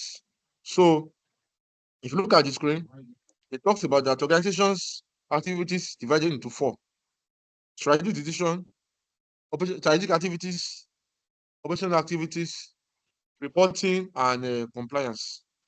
And for organizations, they can do that at subsidiary level, which means subsidiary is part of a group. Business unit level, that's the department. Division level and entity level. Entity level is at the organization level. So when you're talking about strategic must talk about either at entity level, division, department, or subsidiary level. Same thing with operation, reporting, and compliance. When you do that, you'll be able to decipher the framework into 8 categories, into 8 distinct categories. 1, define your business internal environment. What is your internal environment? Internal environment is, what did you do? How do you do it? We also call it business environment because that's why the organization is a business. Are you there to make profits or to make loss? What are you into? So if you are there to make profits, then there must be an objective setting. What is your objective? Why are you in business? What's your purpose of being in business? What is your vision? What is your mission? What's your vision? What's your mission? When you have defined your vision, mission, and your goals, then you'll not be able to identify any event that will mitigate you against achieving that mission. By the time you're able to identify any event that will mitigate from achieving that mission, then you'll be able to now carry out risk assessment. Those events are classified as risk. You need to assess them. After assessing them, you will now know which one can you do without, which one will you manage, and how you carry out the risk assessment is through the TARA model or the SAMA model. And when you have done that, you will now know the appropriate risk response to provide. Are you avoiding? Are you rejecting? Are you mitigating or managing? When you have known the risk response, that's when you now apply relevant control activities. The control activities will boil down to the one that we use to prevent and correct, which is internal control function. Then the one you use to detect and correct, which is with internal audit. And that will now transcend to monitoring for internal audit. For having identified the control activities, it must form part of your information and control activities. Information in the sense that your IT level, your information technology, your information system, and your enterprise architecture. And your enterprise architecture must be able to implement relevant control activities.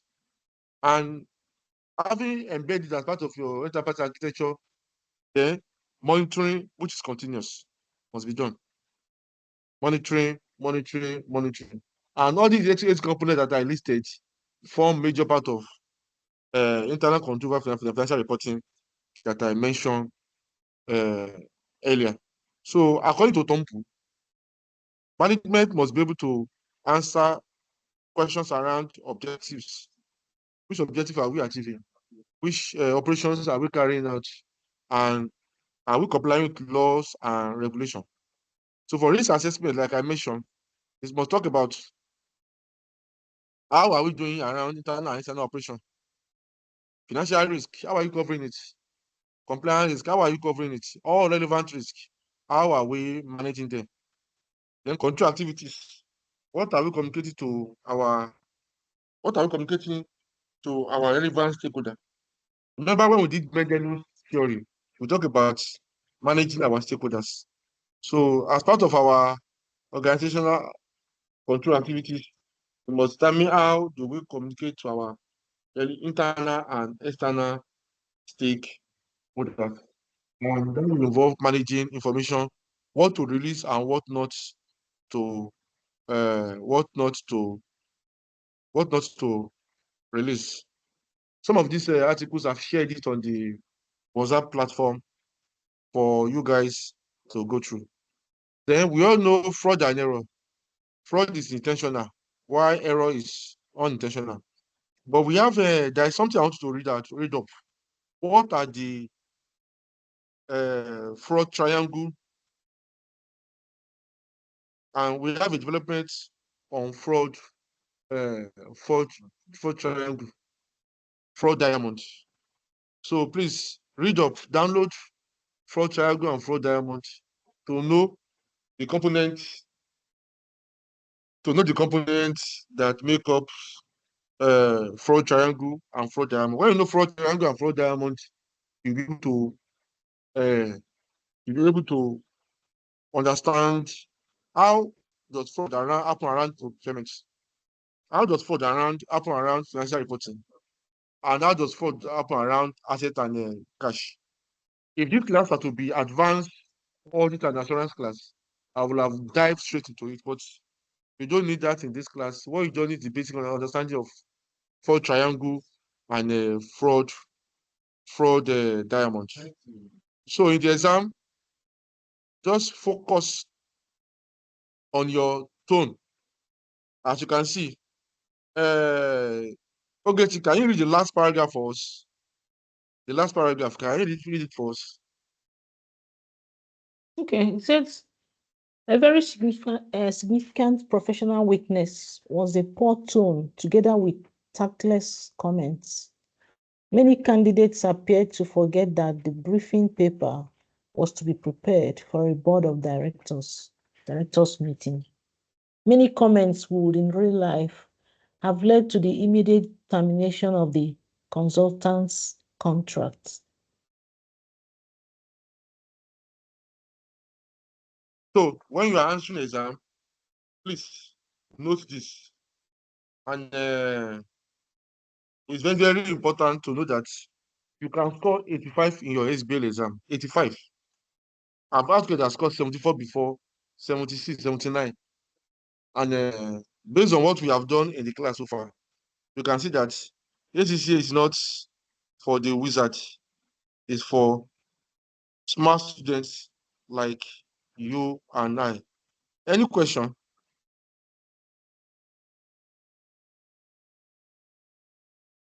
Yadoluwa, any question?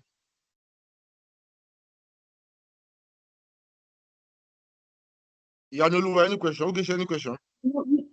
No questions. Sir, for the internal control, you said we have Costco, Tombul, and the third one, I didn't get it. You say what? The internal control, before Yes. the fraud and error, you said we have three. Is it three models, or how will I put it? Framework. Framework. Oh, yes, yeah. 3 models. Yes, 3 models. COSO, Tombul, and Tombul. OECD. OECD. Yes. Okay. All right, sir. Are we still going to look at them or we should read up ourselves? Okay, it's not. It's for those that are writing advanced audit and assurance. They are required to know it in details. But for SBL, just for you to know that it actually exists. So if you want to know it in details, you can, maybe I will share material for you around it. All right, sir. But for fraud triangle, fraud diamond, and those ones are motivators for fraud. Motivation for fraud, which number one is pressure. Number one, pressure is always there. Motivation for fraud, and when you have under pressure, you now look for means to achieve that. When you now look, you see the means will appear through weakness in internal control. But fraud diamond is now saying that it's not everybody that commit fraud are actually a fraudster. Some people name are being to commit fraud. So fraud diamond now add capacity. Now add capacity to the initial fraud triangle. So you can be around issue of fraud in your question. Like the assignment I'll give you today, you will see a discussion around that. And what you just must know is look at the scenario, look at the case study, look at what was built for you to do so that you'll be able to answer it properly. Am I able to answer the question properly? Yes, sir. Okay, if you need further clarity, please engage me. Okay. So can I proceed? Yes, sir. Okay, so let's look at internal audit and internal control. First of all, let me ask, between internal audit and internal control, which one do you think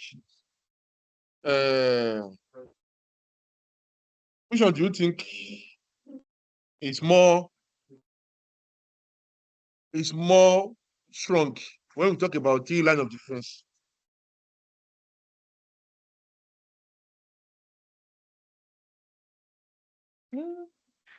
I think the internal control should be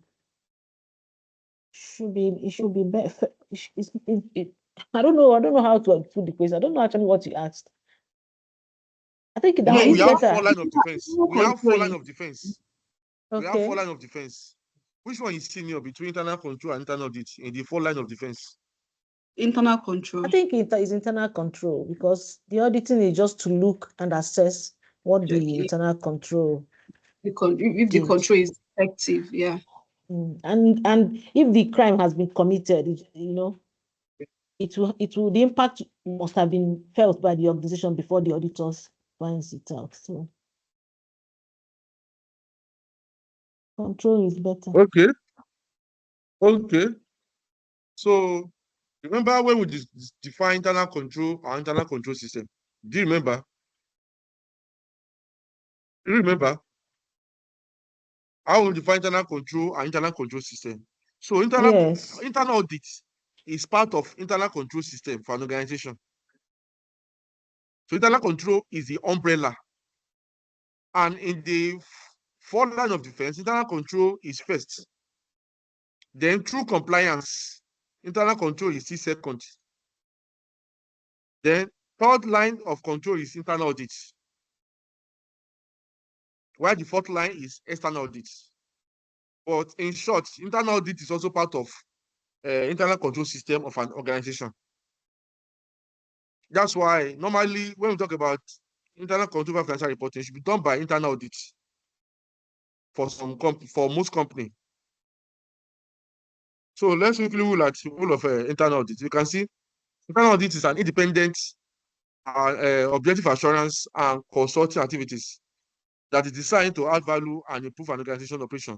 Can you see? To add value and improve. So if you are working internal audit and you are not adding value, then there is a problem. So must add value and improve an organization's operation. And if you remember, when we're talking about board audit committee must be able to talk around the financial operation of an organization, internal control and risk management of an organization, and the effectiveness of internal audit function. Although in some board committee now, we now have board risk committee and board credit committee, so that those will focus specifically on that particular aspect. So now we have UK Code of Conduct 2024, not 2018 again, it's 2024. We talk about all this committee responsibility.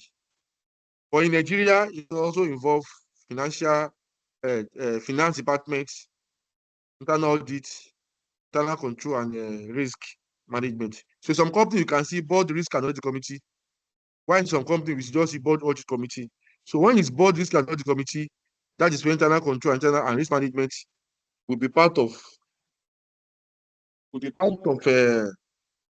role of the board audit committee. But if we have board risk committee separate and board audit committee separate, the internal control and risk management will fall to the board risk committee. Is that clear to us? Yes. Okay. So this is how internal audit function. Internal audit function, and by the way, internal control and head of internal control must report to the chief risk officer. To the chief risk officer. Internal control must report, but the head of internal audit must report to the board audit committee. Functionally, to the board audit committee, although administratively to the CEO.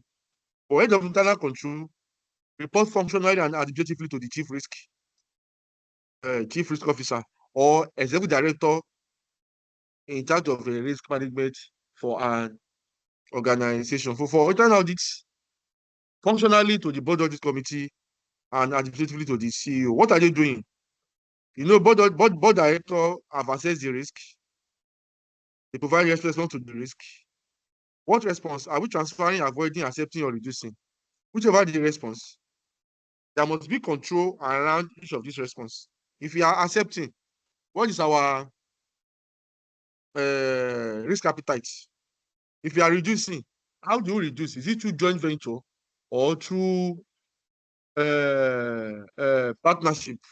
If we are avoiding, then we must not go near the next business. If you are transferring, you can transfer through outsourcing. So whatever we are doing, what audit committee internal audit must ensure that the controls in place are being complied with. So internal audit will monitor and ensure that the organization is doing what the board has mandated this to do. And as such, internal audit will send reports, carry out their audits, send reports to the CEO for his observation before it's being sent to the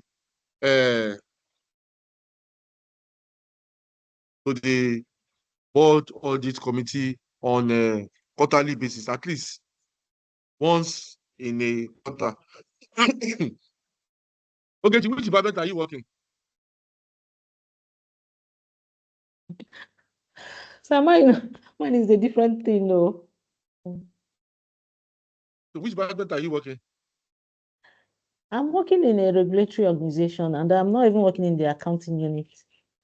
Just that I worked in a bank before I got the job, so that was Okay, when I that is started ICAN. which regulator is that? It's a Nigerian Nuclear Regulatory Authority. Okay, not that it just starts. Not really. It's been there. Oh wow. Okay, I want to see whether you are internal audit or control. Yanoluwa, which department are you working? Finance, income. Income. Finance, abi okay, fine. So we appreciate this very well. Okay, so why do we need internal audits? Some question can come around this. The internal audit is part of a governance of an organization, and it's mandatory for regulated industry. And also, internal audit strengthening an organizations when you are in regulated environment. Internal audit strengthening the governance of an organization. So, why do we need internal audit? Based on the scale and complexity of an organization, based on number of employees, based on cost of operation, based on internal and external changes, based on existing internal control system. Can you see now what I said? Internal audit is part of internal control system of an organization. You get it? So when you are being asked, why do you need internal audit? These are the answer for you. Is it clear? Yes. Clear? Okay. Because some question we ask you around it. And part of independence of an internal audit is when they report functionally to the board audit committee and administratively to the CEO or MD of an organization. And for internal audit, there are several threats to objectivity: social pressure, familiarity, self-review, intimidation. Part of intimidation is that most time you see head of finance or CFO getting promotion faster than head of internal audit, because management internal audit has a vision thing, but head of finance, because they help them to cook properly, they always see them as analysts. That's intimidation is part of the threat to internal audit objectivity. So for board audit committee that oversee internal audit, they have 5 key roles.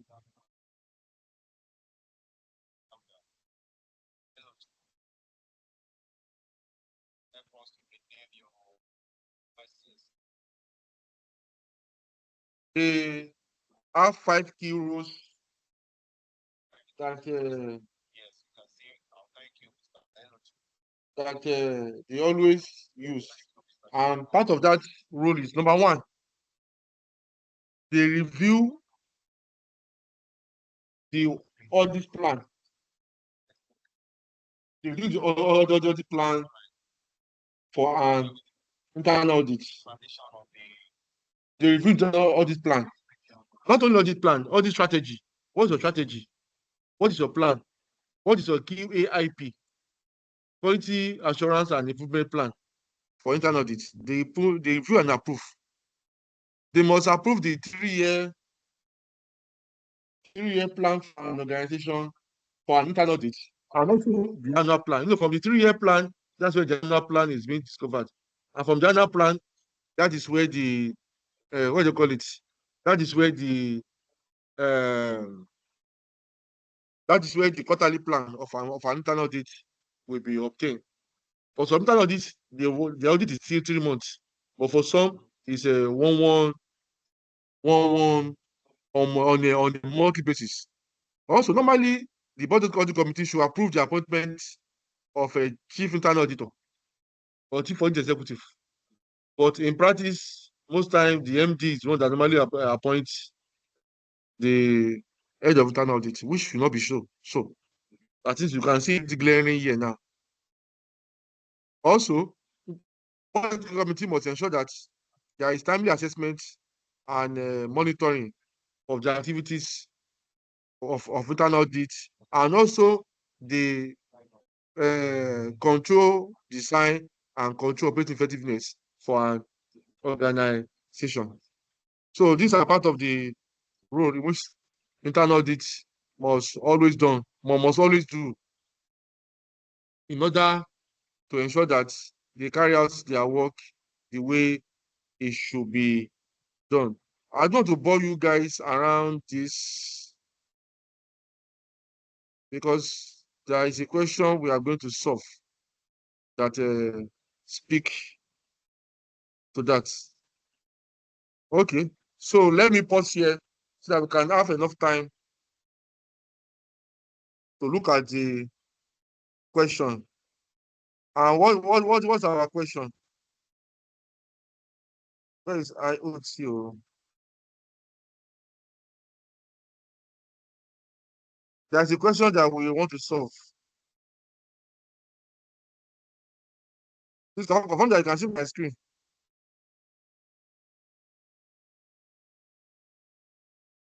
Can you see my screen? Can see your Yes, sir. screen. I see your screen. So you can see that that we have pre-seen, we have and 4 exhibits. We have pre-seen and four exhibits. So I've shared the 4 exhibits with us, and also the pre-seen. So let's look at it carefully. All what we have watched in the video, we are putting them to practice now. So I'll give you 1 hour to understand the pre-seen and the exhibits, and another 1 hour to document your two answers. Number 1 and number 2 for Ogechi. Number 1 and number 3 for Yanolua. So by 12:15, we should be back with our solutions. Is that fair? Okay, sir. No, not okay, sir. Is it fair? So we don't have any option other than to do Okay. it. Okay. So We'll try our I'm best. here. Please do something tenable. At least from what we have learned last week, there must be an improvement on this week, right? Yes. Okay. So please, I'm here. If you have any question, just prompt me and I will answer you.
Am I audible?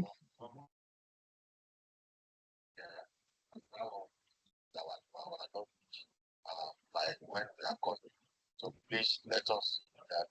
Oh yeah. Who is going first? Number 2 or number 3? Okay, I can go first. Let's start with number 3.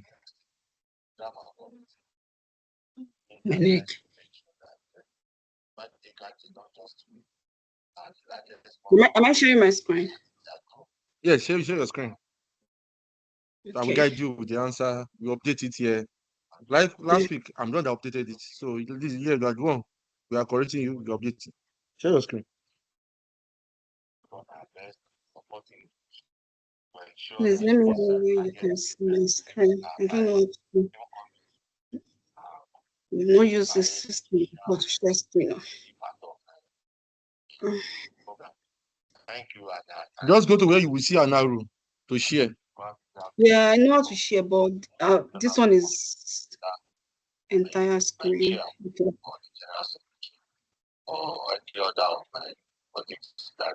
Want to ask what I have presented so far. Thank you very much. Okay, think I'm. All right, thank you, sir. Our vice chairman and the chairman of Am I sharing now? committee. Yes. Yeah, you have done just been to Okay. be director of the ASC from Washington. Okay, quickly, you said something about okay. Question 3.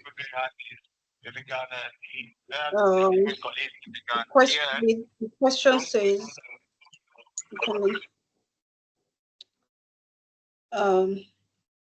so for the A part of the question, it says that the marketing department, the task says, prepare a report for the commercial director, which evaluates the various stakeholders who may influence strategic planning and at NCT Tech, and consider how they may have conflicting demand on NCT Tech. So which is 14 mark. So one thing I'm still confused about is the question or the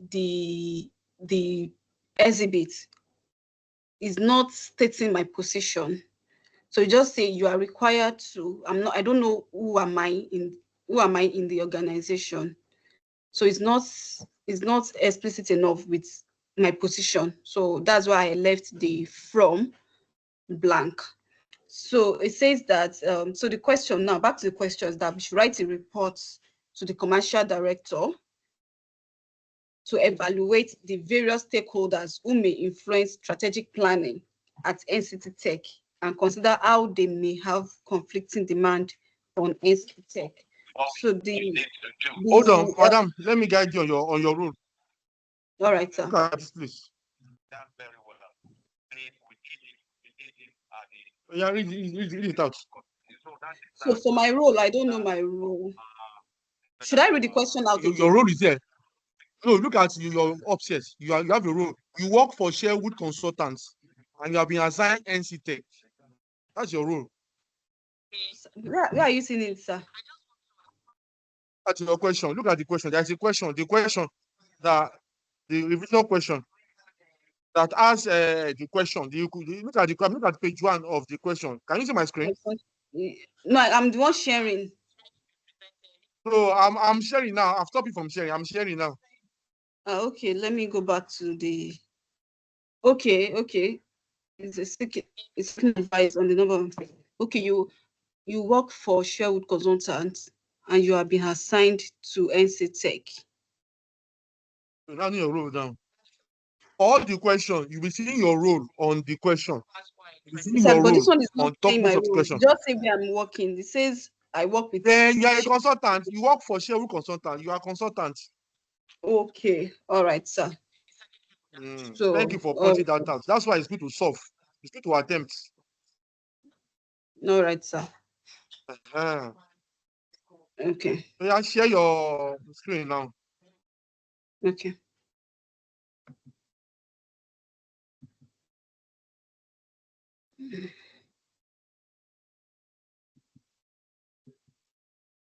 Okay.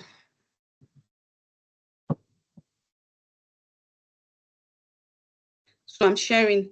So for my role, I know my role now. I'm the consultant, and the format says I should write a memo, and my audience is the commissioner director.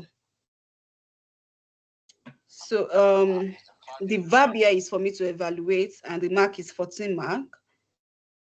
And professional skepticism is commercial acumen, which is 4 marks. 4 marks. So the subject is for me to evaluate the influence of stakeholders in NC Tech strategic planning. So what I've wrote now is that so following the recent client survey and the board discussion, so there was, and this is taken from exhibit. Where do you see professional skepticism as your skill? Where do you see it? Is it No, I theory or don't utility? say the professional skepticism is commercial acumen. Oh, sorry. For 3, sorry, for 3, it's for evaluation. Please always Yeah. get it right to Yes, I this was one know. question. Please. That's why that's why it's good. This class is good. Let's guide you to pass. Yeah, continue. So it's for me to evaluate the influence of stakeholders in the NC Tech strategic planning.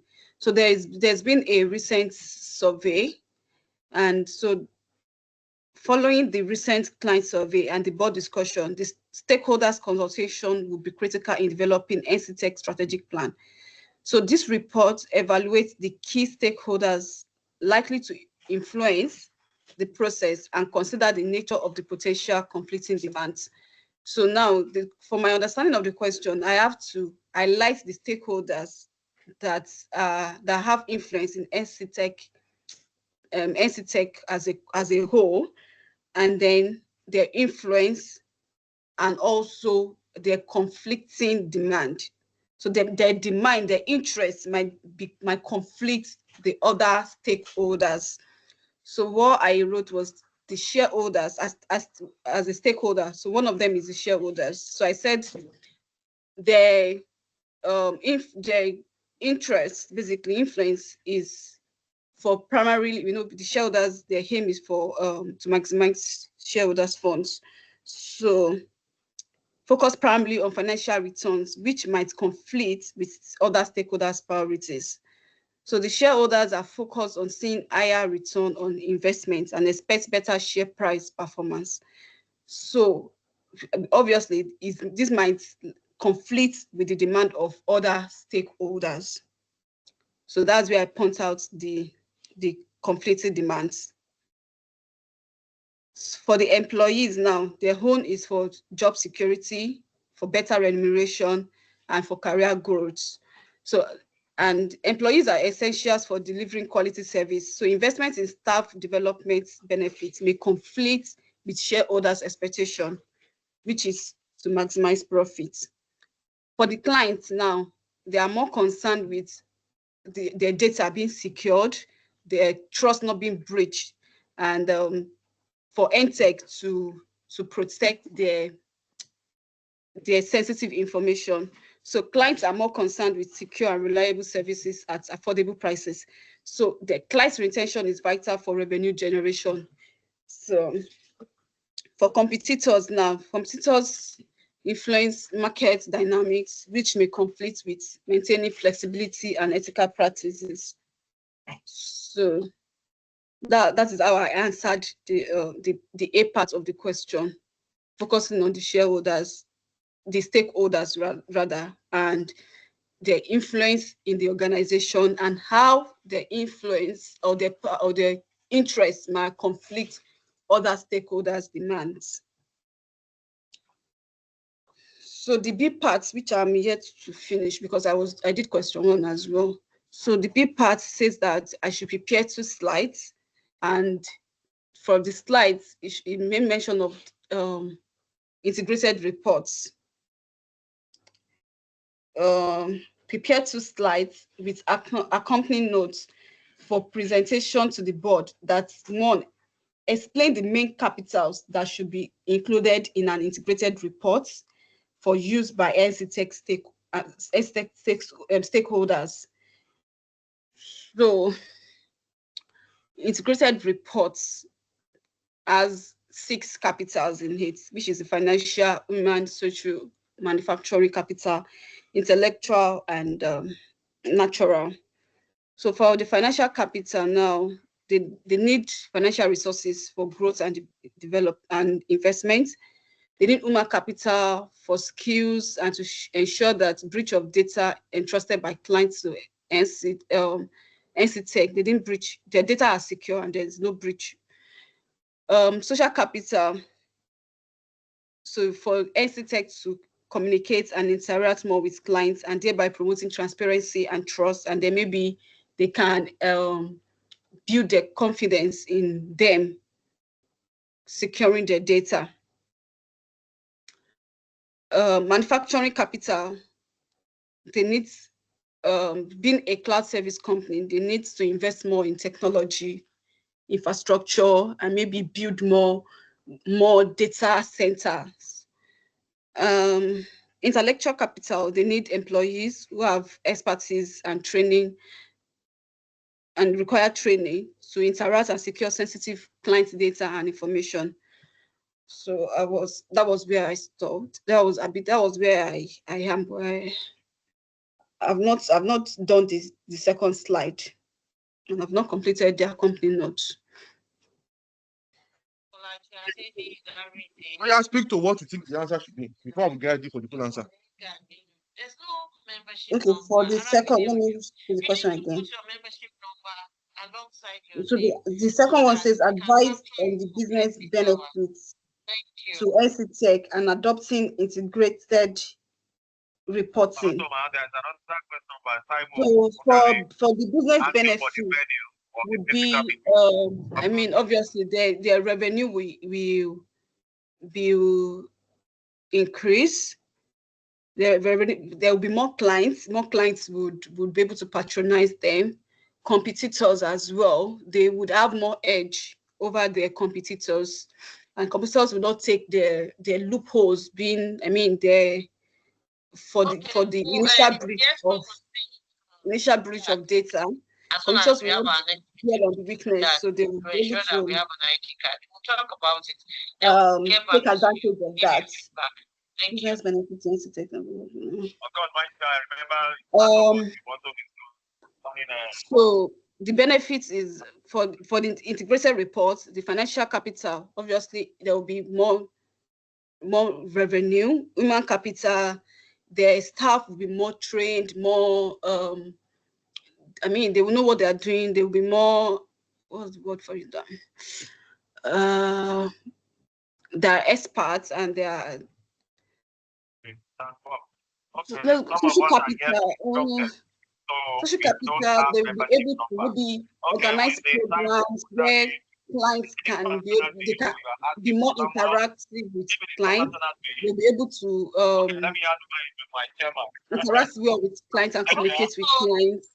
So thereby they will have more customers patronizing them. Manufacturing. So that is it. So those are the benefits. That's it. I appreciate your boldness. You tried greatly. But next time, when you want to solve for a slide, just list your point inside the slide. Just list the point inside the slide, and explanation will be below. All right, sir. Explanation will be below. Okay.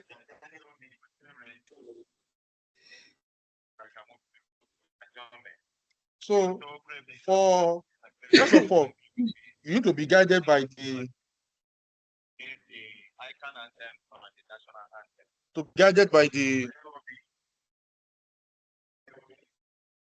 let me share my screen. Already, ma'am. Okay, with your permission, can we call for the adjournment of this meeting? So share your answer now. I want to guide you on your question on what to type. Oh, sorry.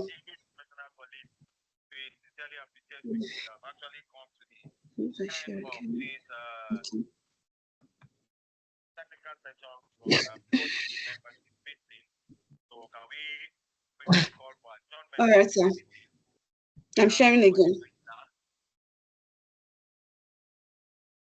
Membership number 11315 call for adjournment of this meeting.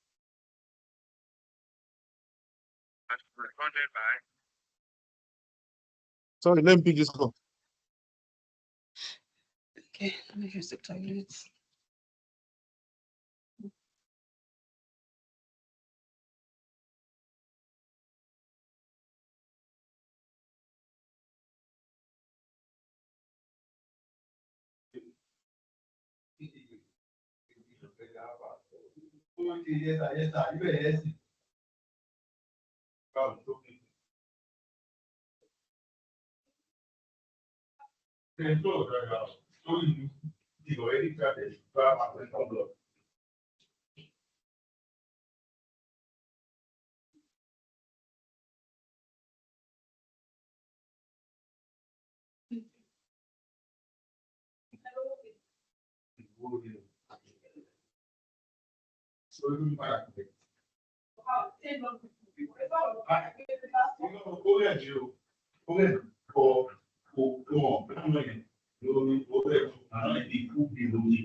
Okay.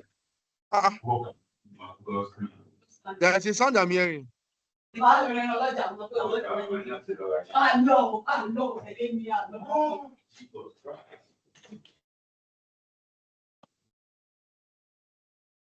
Okay, so let's start. For the first one, for the theory A, you are supposed to be guided by the evaluation of appraising, evaluation by appraising the influence. So when you are evaluating and appraising the influence and appraising the influence, first of all, we are writing reports. So you need to have your introduction. You did not state your introduction. So your introduction must tie to the requirements. Since you are a consultant and the commercial director has asked for a report, you have to have the subject, that is fine, but your introduction was not indicated.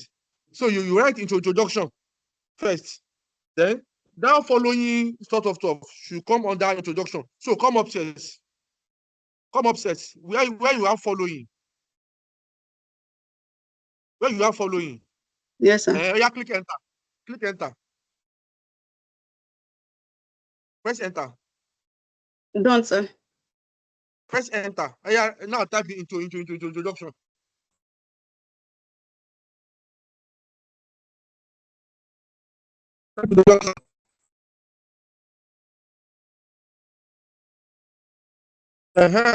So this one that you're typing now can be your introduction.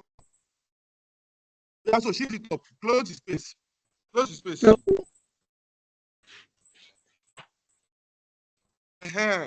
This will be your introduction.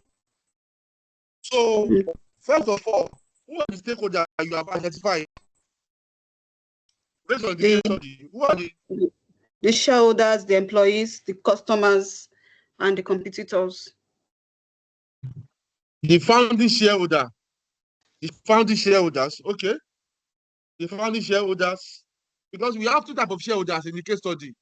We have founding shareholders, and there are some that we also have. Those that own NC Tech. Those that own NC Tech, we call them institutional stakeholders. Or sorry, institutional shareholder. So you have two types of shareholders. We need to be specific. The founding shareholders and the institutional shareholders. Okay.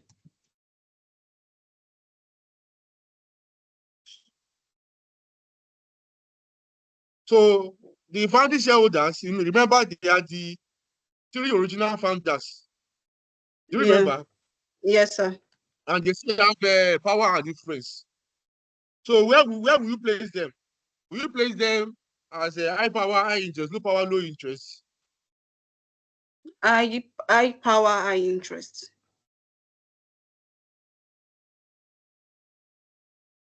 Me, I want to place them high interest, low power.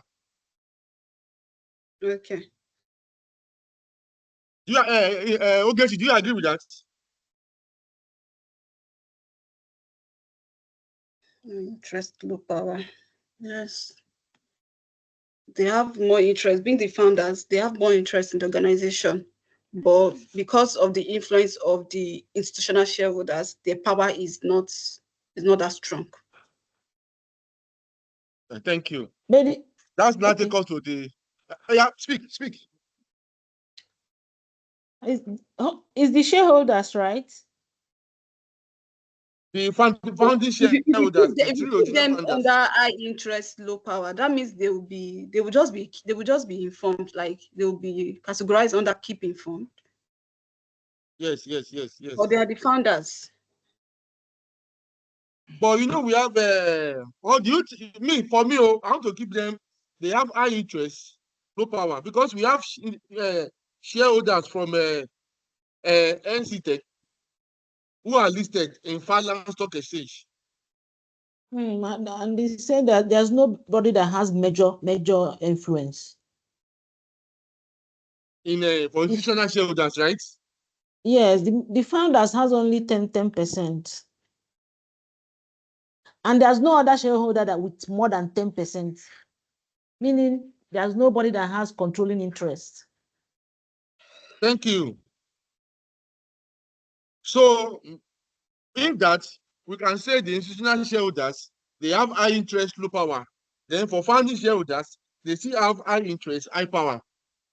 Because that key power of being the founder is still lying with them.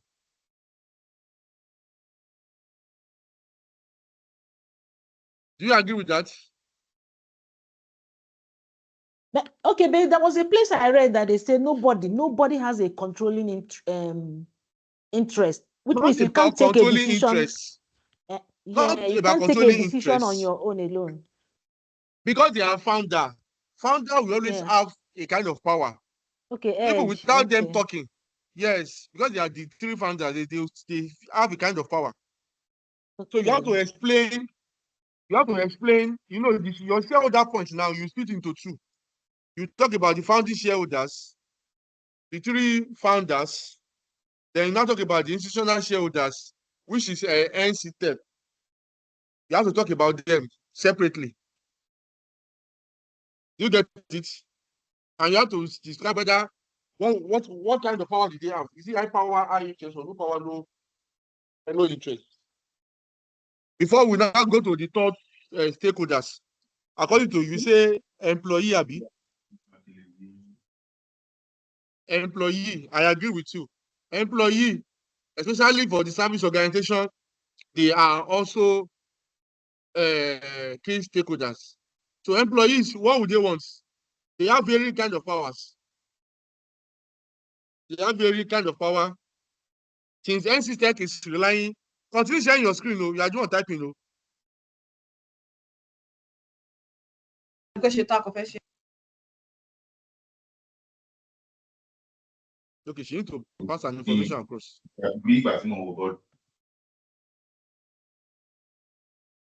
Can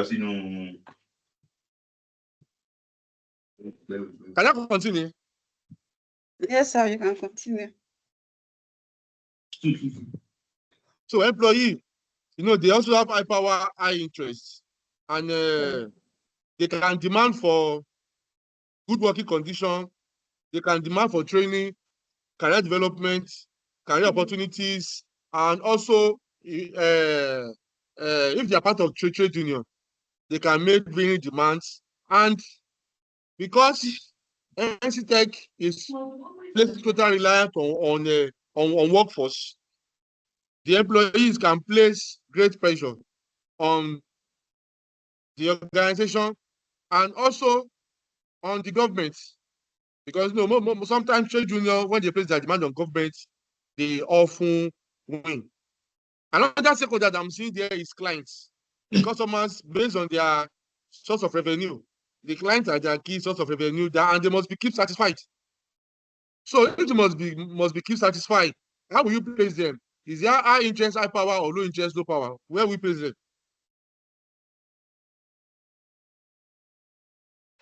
High interest. Where will you place them? High interest, low power. High interest, low power. Okay, high interest, low power. You are right. You are right. So they must be kept informed, and because of the current infrastructure as a service for the cloud software that we are providing for them, which must meet the needs of the customer, and because the customers have made significant investments in their infrastructure and they are now relying on NC Tech for quality service, they must ensure that there is no conflict of interest between their service and what they are and what they are providing. So in line with the question, you can see that we are analyzing, we are providing an analysis, and out of the five stakeholders that we have identified, I think it's 5: founding shareholder, NC Tech as institutional shareholder, I think employee, clients, then government. Government is another stakeholder. Government in Finland, they are another stakeholder. She's not typing again, no. Yeah, no, Okay. are you still there? Yes, sir. Yes, government is also, they are also a stakeholder. I know, government, they have a low power, low interest. We just keep them there. Keep them there. So we explain their role, and we must give conclusion and a recommendation. What's the conclusion and a recommendation? The conclusion must tie the requirements of the question with the professional skill required, and now tell them that how you will be able to identify the relevant stakeholders and what they need to do. So that must be your conclusion and recommendation for you to get your full, although you can't get full mark, you can get like 16/18 or 15/18. Any question? Sir, this question, okay, not this question in particular, like generally, is it that it's not compulsory for us to reference any model in any question? Because this question, I didn't see any reason to reference any model. No, there is no model stuff here. This one is about stakeholder management. Okay. It's about stakeholder management. And if you want to reference Mendelow's framework, you don't need to reference it. Just explain, like I'm explaining. Explaining, and yes. You can see from the video that we have watched, from that video, Yeah. video says it's a waste of time. Just explain it. Mm-hmm. You get it now. That's why I'm not showing you my answer. I'm speaking out for you to document and now share your full answer. That's how we learn. You get it? Yes, sir. So let's go to 3B now. Okay, please talk if you are not clear.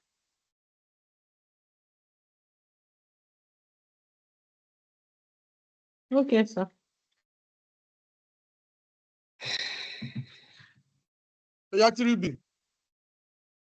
3B is about the integrated reports that can be used by NC Tech. So the integrated report. And I'm sure I've taught you integrated reporting in this class. Yes. Thank you. And we have watched the video also. Two of us. True. And there is a technical article on integrated reporting on the slide on the WhatsApp group. Though before we finish, we wrap up the class, we will still revisit integrated reporting again. We should revisit integrated reporting again.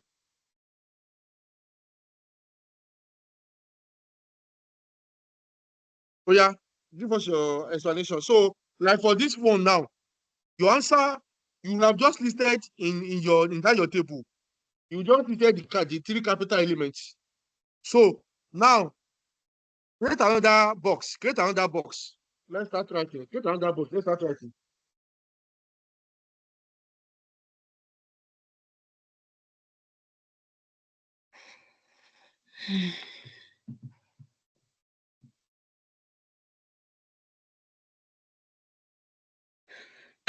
Oh yeah, move it to the top. Move it to the top. Let it be at the top. Let it be above the initial one that you have there. Okay, sir.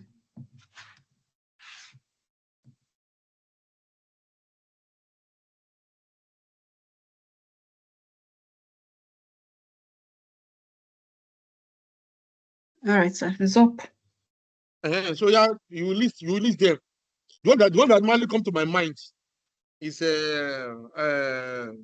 financial capital. That one is easy to remember. Yes. We have the other capital. We have natural capital. I know there is natural capital. That's how we list. Number 2, natural capital. Number 3, manufactured capital.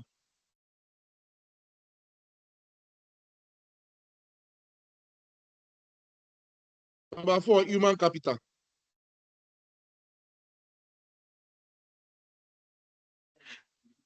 Number 5, intellectual capital.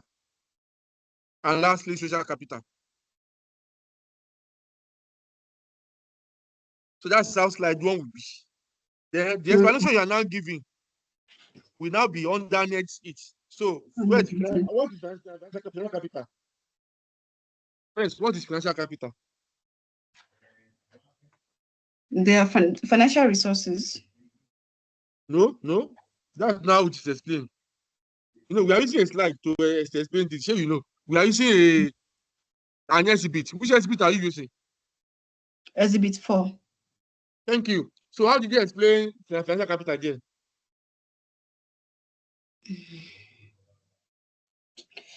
SBL crude. Sorry. So it was a conversation between the marketing director and the financial director, commercial and the CEO. Yeah. So the financial director was saying that that is afraid that there's limited funds available to invest in the business. Okay. So what is now financial capital now? Financial capital, I mean, is the Entitech funds available that we are going to use to invest in the business. And the director has suggested that Entitech now they don't have enough access to financial resources that they can use for further investment, and as such, they will need more capital. So in the integrated report, the need for that capital and what they will use them for is what they will now include in the integrated report, so that the user can see that these people need to make more investment, but they don't have enough capital to prosecute it. Do you get it? Yes. So that's what you now be explaining under that slide. Above is that slide 1, move it up. Slide 1, move it up. Let it be up. Before the table we create. Okay.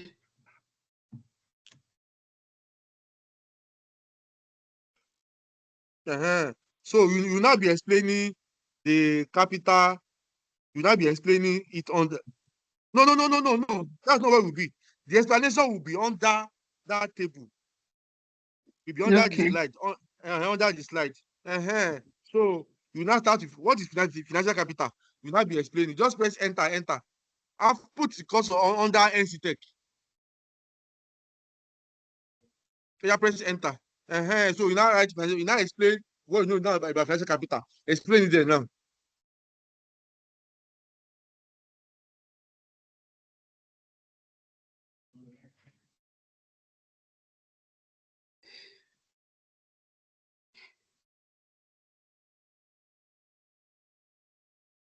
You now explain it there.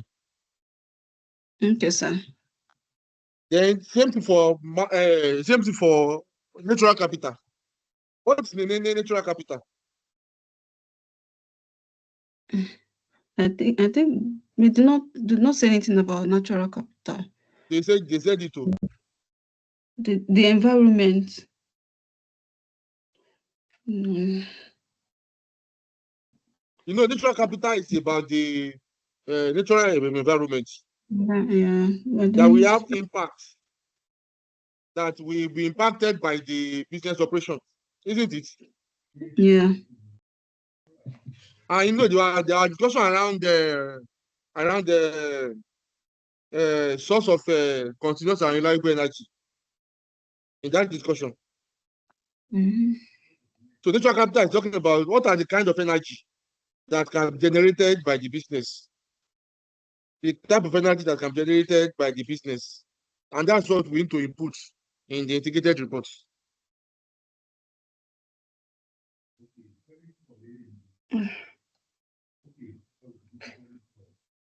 I did not see energy.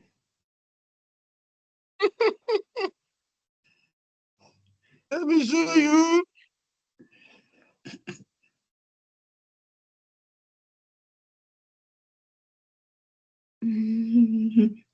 Business. Look at where the operational director. Okay.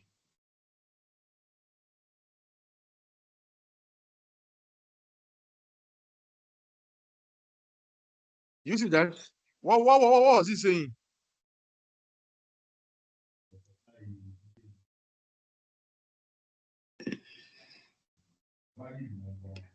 They need they were talking about developing the PaaS and SaaS, and he's saying the process is not straightforward, but the resourcing, technological and security issues, okay, will be very significant and costly. Okay.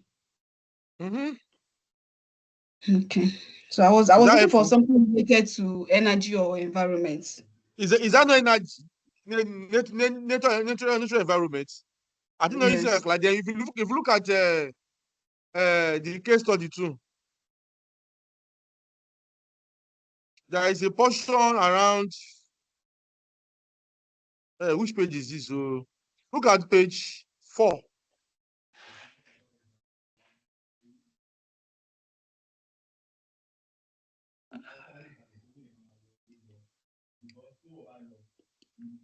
Page 4.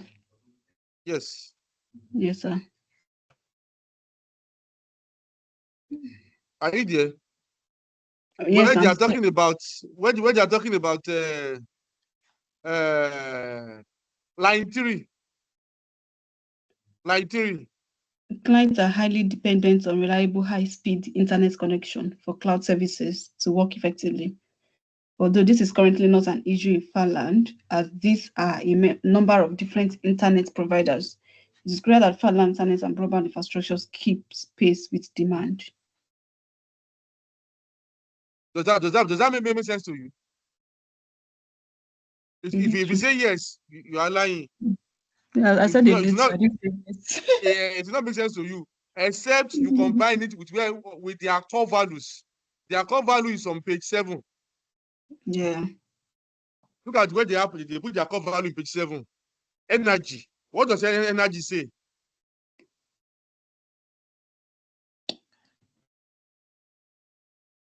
Their core value for energy, what does it say?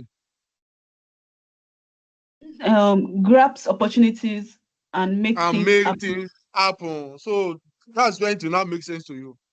So how would they get opportunities? Is by that paragraph 3 in page 4. Then embed it together, you have your natural energy. So are we aligned now? We are getting there. We are getting there. We will get there. So the next capital is what? So that's how you explain for the remaining capital. Okay. So you see that you can do it now. Then look at the manufacturer's capital. That one is mostly about the physical assets that the NC Tech is using to provide core service. And the physical asset is supporting their business model. Isn't it? And it's how they can convert their physical market is what they will give them market opportunities. Their IAS, their SaaS and PaaS. Those are the manufactured capital. The human capital, that one is straightforward for you. The skills, the workforce are available in NC Tech. That is helping them to service their clients. And you know there's an issue around talent management program. Is it exhibit 3 or exhibit which exhibit is that safe? I talk about talent management. And from that discussion, you enter in intellectual capital. Though they are intangible, but if there are no core intellectual capital for NC Tech, they can maintain competitive advantage. That's why the integrated report must disclose details of customer satisfaction rating, which will show how the intellectual capital of NC Tech is satisfying the NC Tech customer.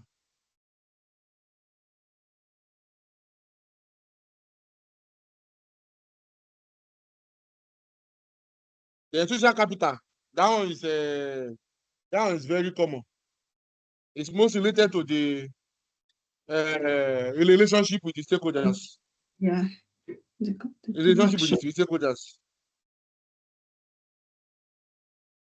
And now they are being managed. I know social capital can be used to properly engage and tighten the relationship between NC Tech and their stakeholders, which will improve their reputation in the market. That is for slide 1. Then slide 2. What are the business benefits that you can see in slide 2? Meaning, based on the last point, I talk about capital. You know, the business benefit must be tied. The business benefit must be tied to the 6 capitals.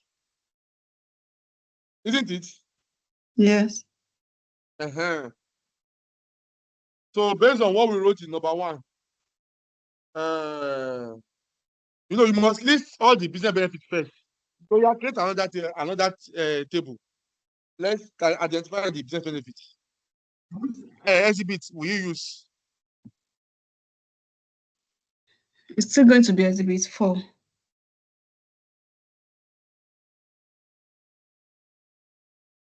Explain. We have explained the main capital. So from here now, but let me show you a gimmick. There is a place in which you can get the answer direct without stressing yourself.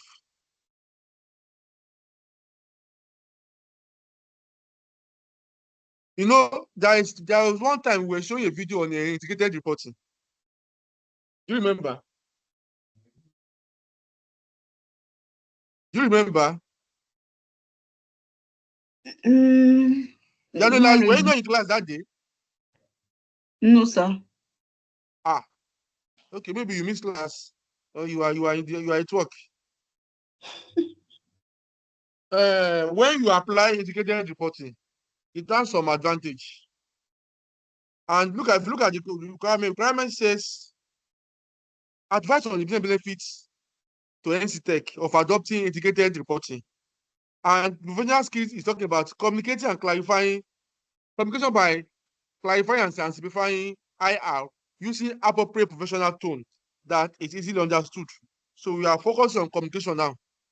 So under this, I mean, number one benefits for integrated report that no matter what, I will always remember is conciseness. Conciseness. You know, the reporting is straight to the point. It's conciseness. It's concise. They use data visuals. They use data tools to aid shareholders to understand. Number one for me is conciseness. Number two, are you starting in that boss? Number two is the next one is connectivity. Connectivity and engagement. Connectivity and engagement.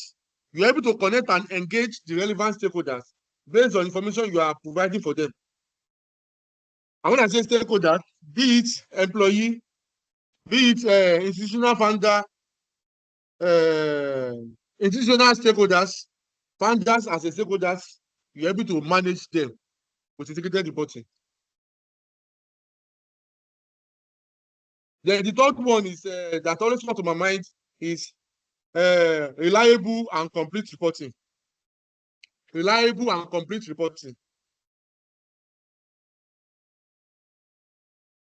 Because we are providing information on this capital. So there will be enough factual evidence around the capitals to the stakeholders. And as such, there will be placement of decision that will be made based on that integrated report. Then there is this popular one based on integrated report, number 4.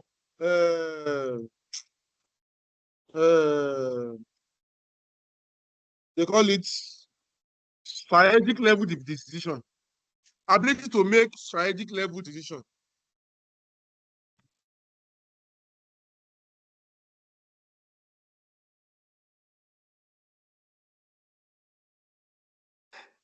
Okay. Strategic level decision.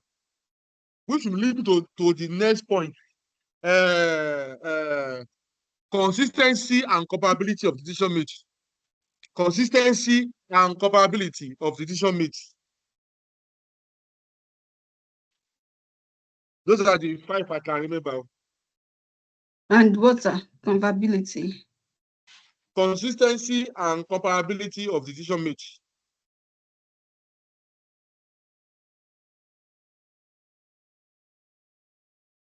So you can explain them in line with integrated reporting. So let's go to question 2. Oh yeah, it's okay, your turn. Question 2.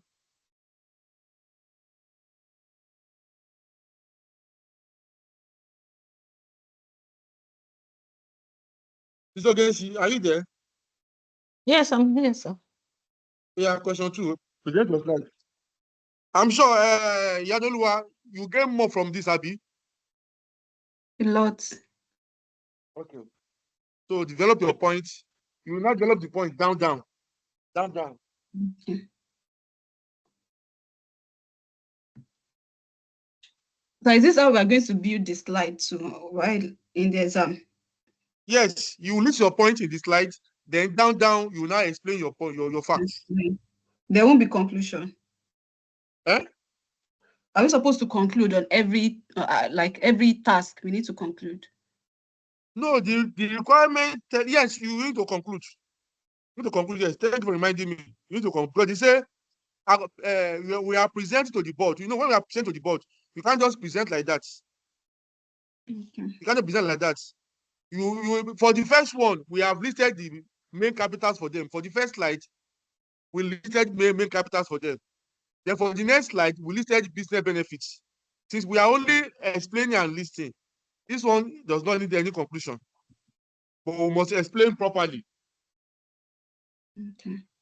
You know, for the 2A, there must be conclusion because we are preparing a report. A report must have conclusion and a recommendation. Okay, to save. All right, sir. Oh, yeah, madam, number 2 is sharp, so that we can solve number 1 soon.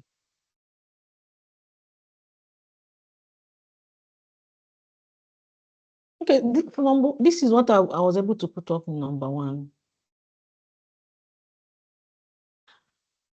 Who are we writing to? Yeah, I'm writing to the CEO. The Are you CEO. sure? Number 2A. No. Okay, no, it's not. Okay, 2A. Sorry, number 1 is what I want.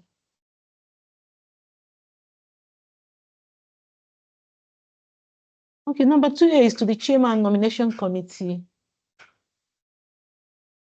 Then the subject is the diverse board, a diverse board of directors and its benefit to NTech. So one of the benefits I mentioned was versatility. Right. Wait, let's get the camera correct first, so that we know what we are doing. Okay, you mean the introduction? For 2A, we are asked to write. Let me show you what 2A, the 2A I have here. Okay. Okay. So what is the professional skill that we are using?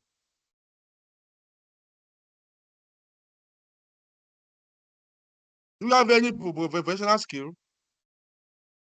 Yeah. Okay, sorry. Yes, we have.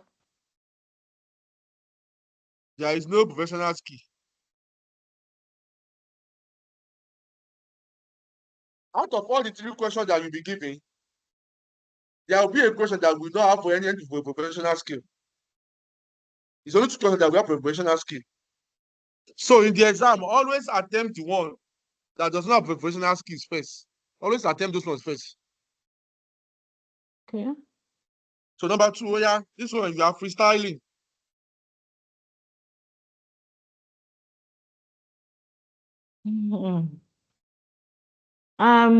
Okay, the board I was actually finding difficult to relate it to a particular exhibit. So I was just using a broad knowledge to answer it. So because when I checked the board, it is the case study that you will see it. When I It's the case checked study. the board structure, I didn't see anything like where they were mentioning about having a diverse board of directors. So I'm just using my my knowledge this thing to answer it. Yanoluwa, So, do you agree with that?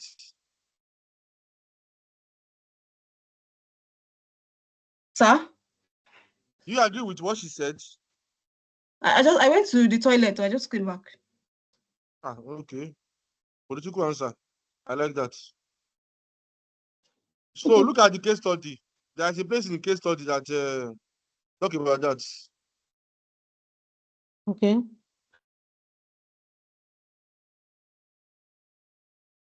Which of them, sir? Let me scroll to it.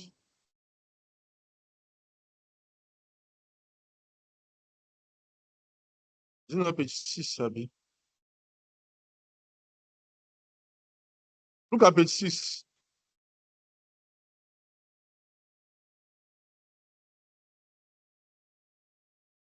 Yes, I'm seeing page 6. NTech background. Yeah, ownership, vision, corporate, and board structure. Page 6 and 7, board structure. Yes, that was the only one I was able to see. That's what we use now. That's what we use as a guide. You have audit committee, nomination committee, remuneration committee. That's what you are using. Yes. Yeah, that's the only one I saw. But yes. They didn't mention right. anything like trying to. But there was talk on the nomination committee. Yes. So that one is enough. So you now build that around the requirements.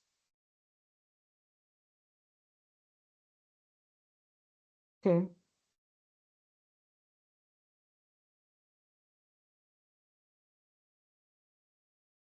So yeah, how we prepare the brief paper to the board nomination explaining how we could benefit from more diverse board of director.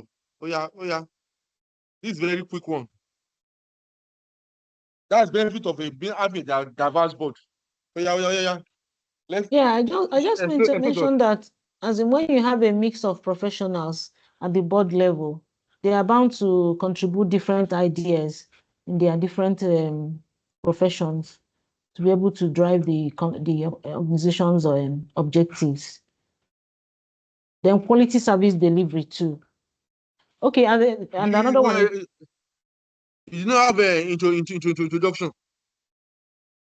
okay, You I need to have did, but introduction. but I didn't put it. I So didn't put press introduction. enter, press enter, press enter, enter, Okay. enter. Introduction. Yeah, your introduction, we talk about the requirements. Okay. Talk about the requirements. Yeah, press enter. So I remember to type into introduction. Okay, I've entered it. I've typed it. Enter, press enter. Bam, click enter. Bam, bam. Okay. So here now you now explain something around the requirement of the question, what build up to it before you now start talking about diverse board membership. Introduction is always around 1 or 2 marks. Who knows, you may need those marks.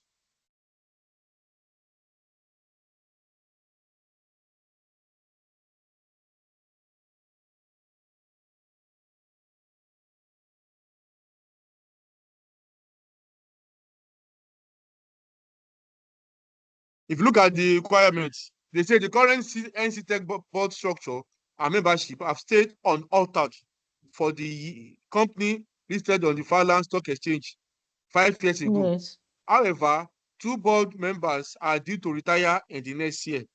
The chair of the nomination committee believes that consideration should be given to more diversity on the board as part of NCTech succession planning. So this will form part of your introduction. Yes. It's form part of your introduction.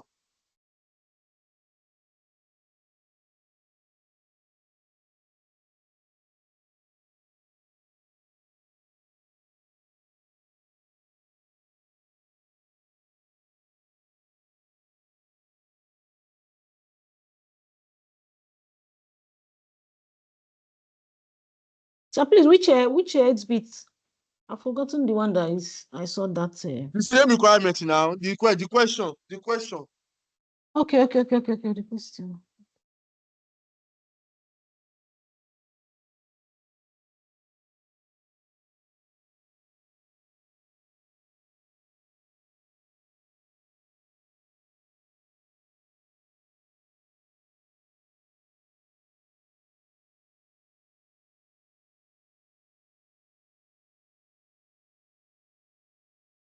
Okay.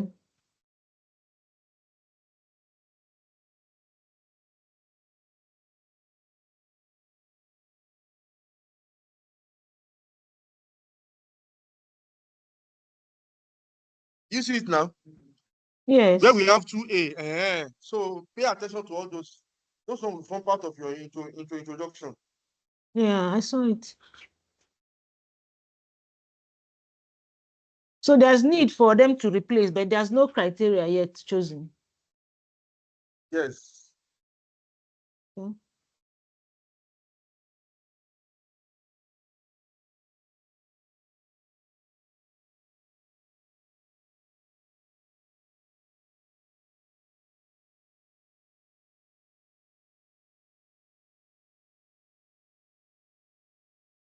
So can we continue?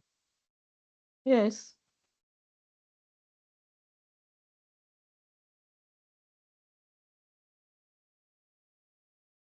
So continue with us. Me, what I'm seeing as part of the benefit of a diverse board, to me, it's a talent mix. You talking about talent mix? No, it's not. It's in another one that it appeared. It's on B. It's on B. Part of A2, they are talking about the benefit of a diverse board. Yeah, that's what I'm saying. Okay. I thought it's 2B that.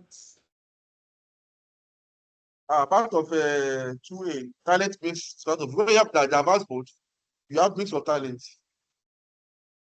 Okay. Okay, I thought the diverse, I think is in terms of in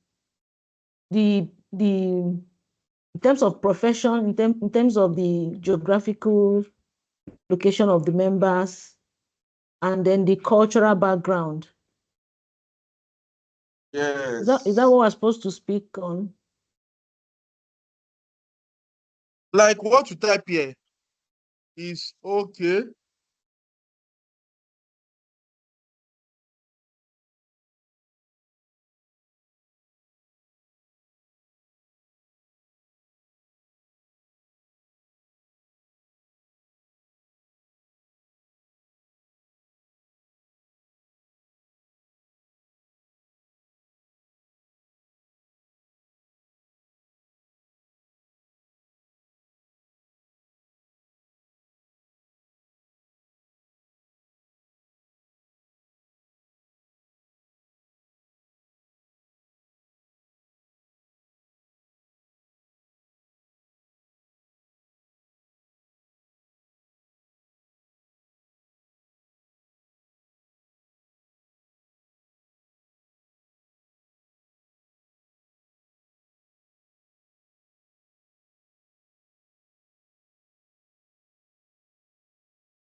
Okay, so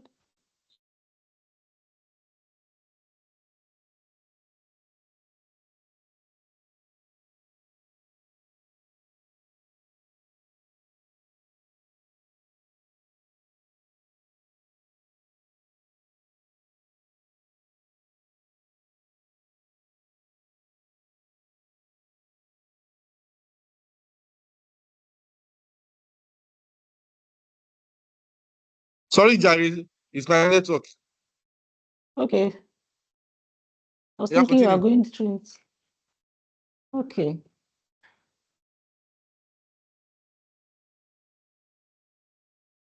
Continue.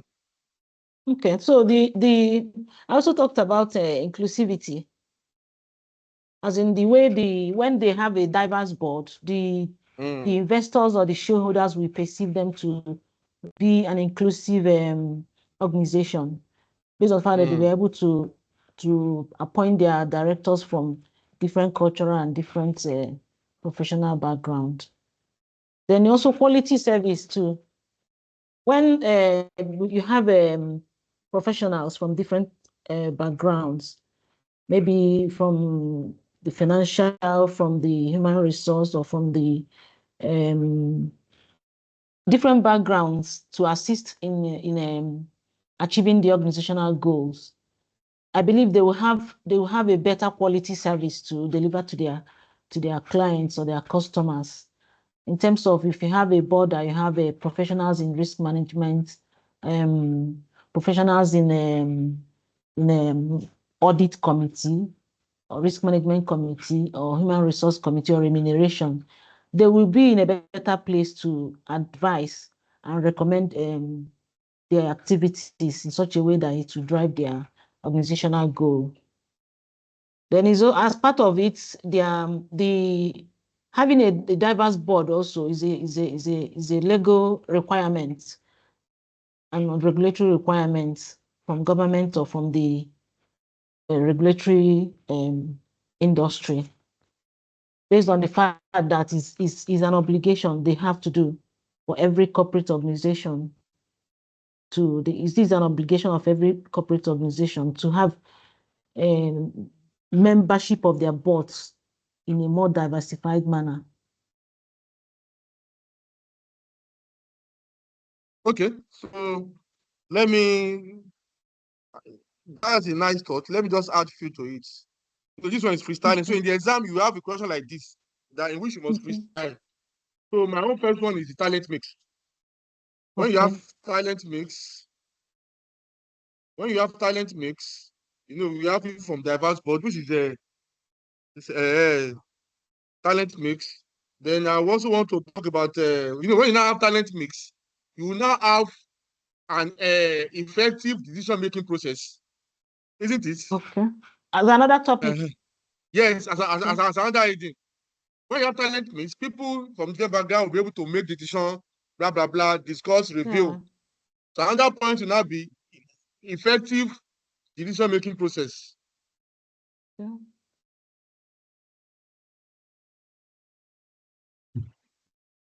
And if they can make more effective decision-making process, another point I can get from that is well improved reputation for NC Tech. Okay. You explained that too. Yeah, exactly. I'm trying to teach you how you can make your point flow. Points. From one point, how you can flow. Well improved reputation for NC Tech. Based on diverse board. When you have a diverse board, that means there will be equal opportunity. There will be equal opportunity, and more customers can be engaged based on available resources. I think those are the ones I can think of. Then add to your own. I think we have enough points for number 2A. All your points are correct. Okay, time management is also.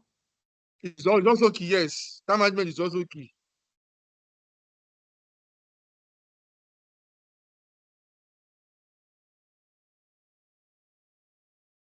So let's look at 2B now.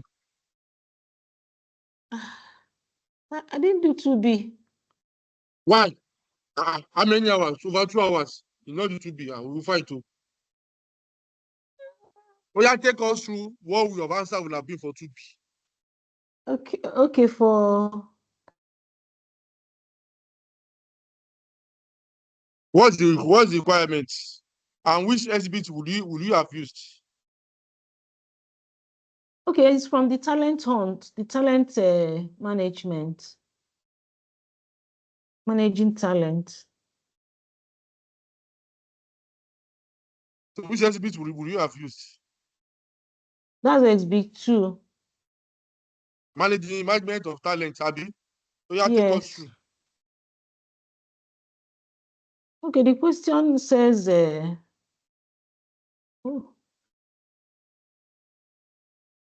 2B. Yeah, the 2B. I can't remember the question. Let me see.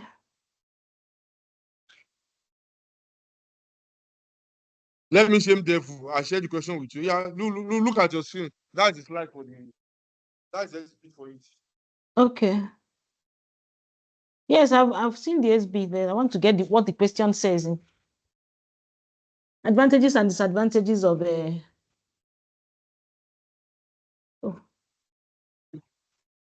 minute, please.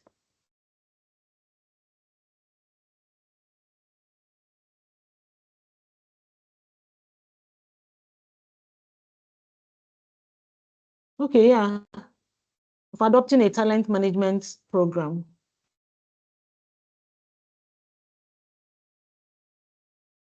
So what will be your format? Okay, it's an email. I will write an email to the HR director. So you have to the HR director from who? From the finance. No, it's from you myself. now, as from myself consultant. as the consultant. Okay, chief finance. Okay. Okay, as sorry. a consultant. Okay. Okay. Then what will be your subject? The subject will be advantages of and disadvantages of talent management program to NC Tech.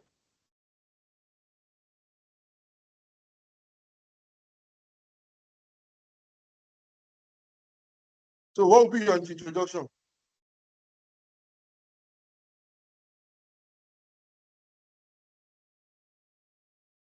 In the introduction, you just have to point out what you are expected, what the task that was given to you. Then you now bring out the essence of talent management. What is expected how is expected to help the organization deliver quality service. And then you go down to mention the advantages and the disadvantages. Yeah, now take us through. At least I'm opening your eyes to your likely answer now. Okay.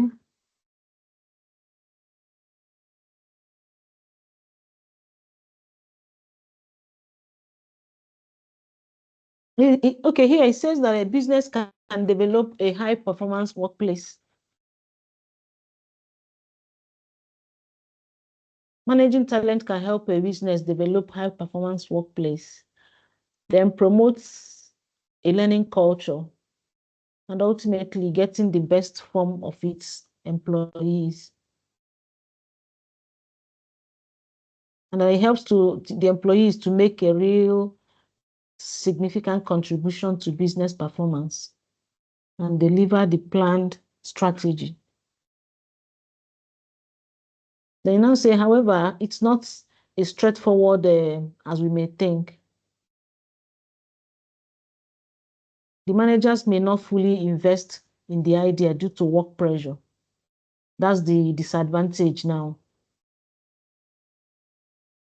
There's a high turnover of disgruntled staff. And then people currently employed are not a good fit for the business. Probably the type of staff they have on ground, they are not the kind of staff who might engage in that kind of a talent management. Based on looking at the kind of staff they have and the This incident topic, this question is straight that we look at the advantage of adopting that, and all your answer are in that exhibit. So first one I'm picking here is around it's around succession planning. Do you agree with that? Yes. Succession planning is part of that. So I'm sure you can develop that. Okay. Yes. Then I'm also seeing improved performance enhancement. Either I say improvement in performance or I say performance enhancement. Okay.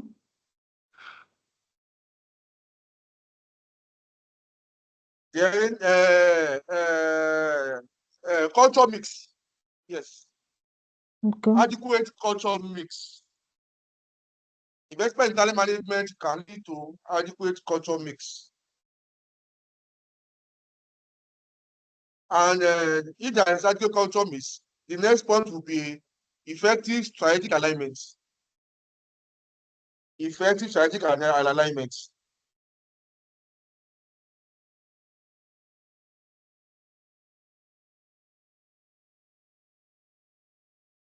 Which will now take me to the disadvantages.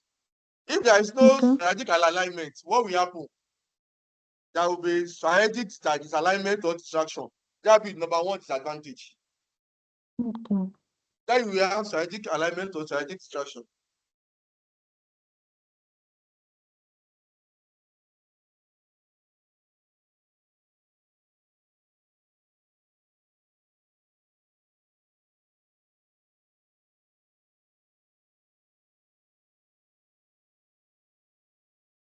So what is your next, what is the next disadvantage that you can think of? Okay, lack of competent staff. Eh? Okay, okay, So the the government is asking disadvantage. us for both advantage and disadvantage, yes. Okay, one of the disadvantage might be I've inadequate mentioned one, workforce. no. I've mentioned one, no, strategic distraction or misalignment. Yes. Then based on this slide, I'm seeing a kind of limited competent talent in the market. Yeah. Limited competent talent in the market.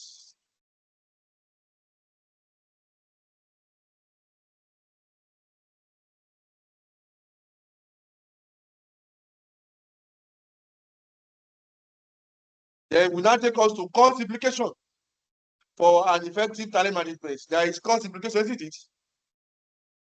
Cost duplication. Cost implication. Okay, replication. Cost implication. Okay, cost implication. Okay, all right. Yes, to maintain an internal resources on talent management. I think I've tried. Okay. Those are the ones that you see and then you can explain. So in your exam, there will be a question that you will freestyle. There will be one question that you freestyle that you don't need to apply professional technique. Okay. That will rely on what you have learned or what you have crammed. Okay. Do you think I've added any value to your answers? Yeah, definitely. So who will take us through number one between you and Yanolua? There's one A and B, so one person can take. Oh yeah, Yanolua, take us through number 1B.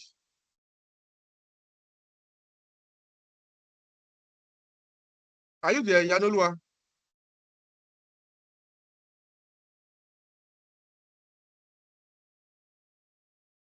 She's not there. Oh yeah, Madam Ogechi, take us through number 1A or 1B. Let's start with 1B. So when she comes, we can go to 1A, 1B. Okay. Which exhibit are you using? For 1A. For 1B. 1B. Okay, 1B. 1B, I used the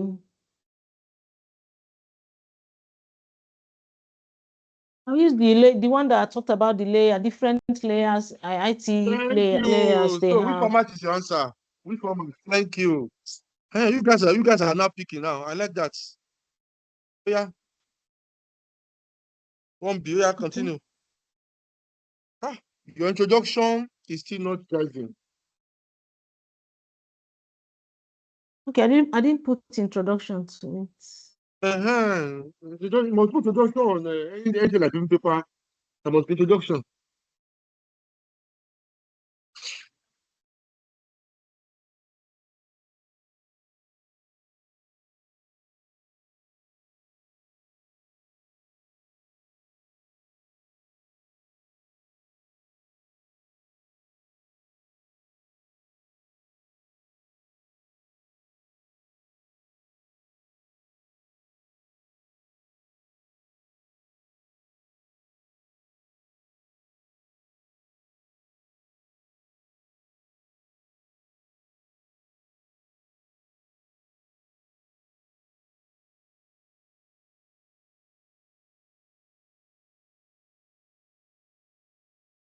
When you say I acknowledge your request, you need to put it in form of the requirements.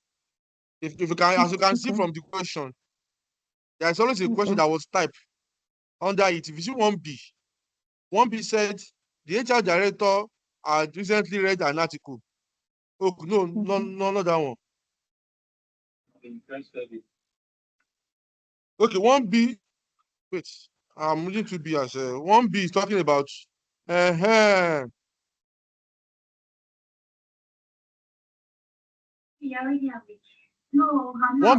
B is talking about the risk. The chairman of risk committee has undertaken an investigation into a recent data breach at NCTech. An email is preliminary findings to the chief executive officer. The CEO is concerned that the resultant bad publicity and could significantly harm NCTech relationship with its client base and may have a detrimental effect on it. Okay, it's B. It's B that you say I should do. Yeah, okay, B, okay. Draft a brief paper to the board that evaluate 4 layers of security, 4 security layers in NCTech, IT security manual, and recommend. So you are evaluating the 4 layers and you're also recommending further security control that should be put in place. So this answer, you are answering like a B1, B2. So if you are explaining for 1 layer, you must identify the recommendations. That layer and also recommend for further security. So let's start with the human layer.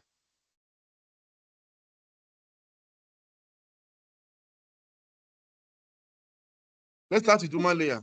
Okay, the human layer. I think I infused everything into the. I just say although this layer has a robust access control and facilities compulsorily trained. Sorry.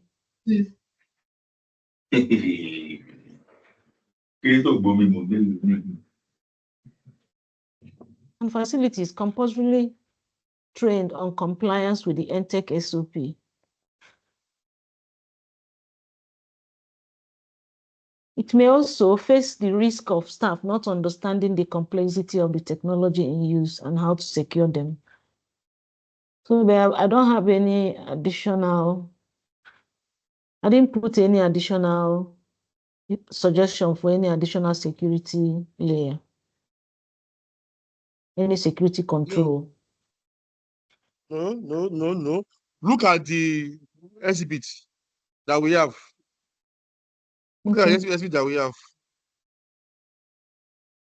Maybe you didn't go through the exhibit very well. Look at the exhibit again. Okay. Look at how we describe human layer.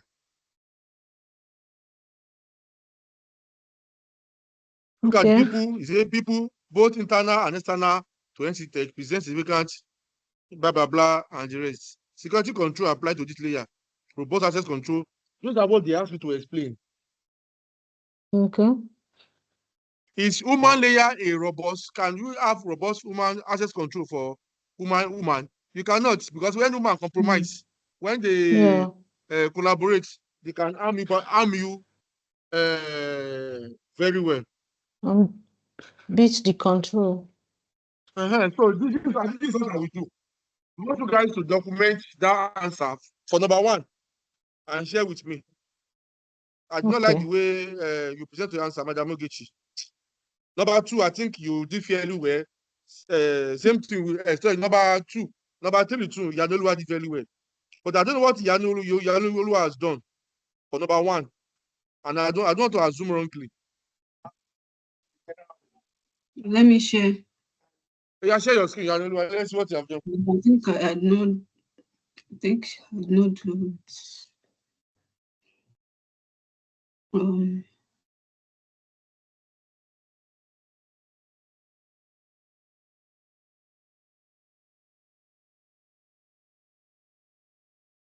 Okay.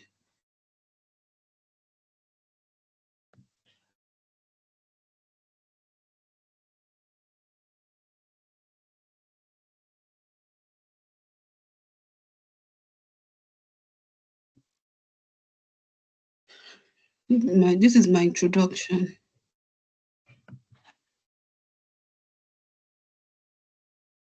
It's too small.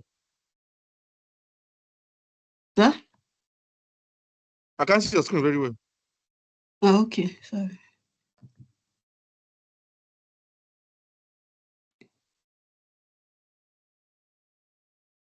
Okay. I appreciate what you guys have done, and it's not easy. It's not easy, but it can get better. That introduction is not solid enough. It's not capturing the requirements of the question properly.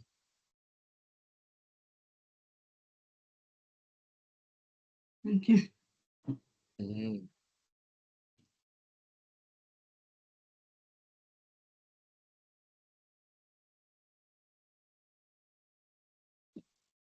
Okay, let's do it this way. Put it in proper perspective. Two of you submit number one. I will now comment on it the way I did for Yanolua the last time, so that you can learn properly. Okay, sir. It has been a long, tiring class, and I appreciate you for staying up to this time. So as a take back, document you answer for number one. For number two, you can do it by yourself now. And number three, right? Yes. So number one is the issue now. So document what you have. Put the proper perspective. Share it with me. Then I will now answer. I will share back the answer with you by marking it properly and including my relevant comments.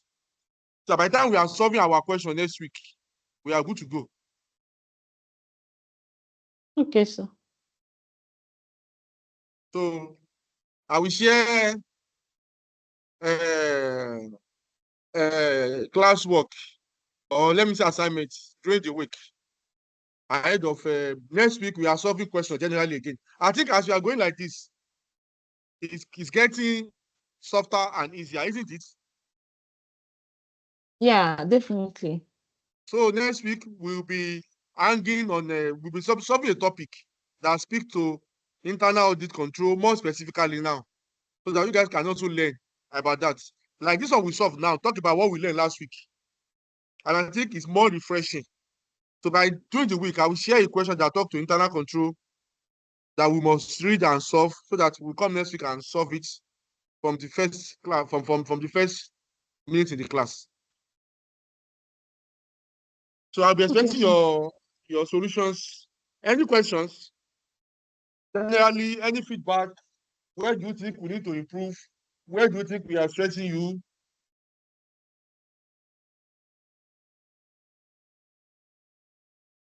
Yeah. Any feedback? Not really, just time factor. I know For time will my never be side, enough. though, time is my problem.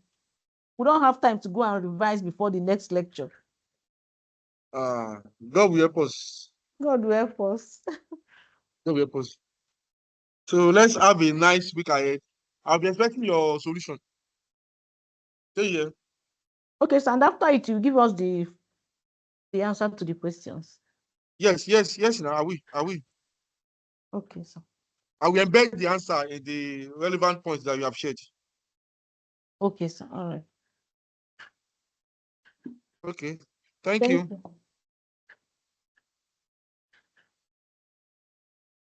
Thank you, Yanolua.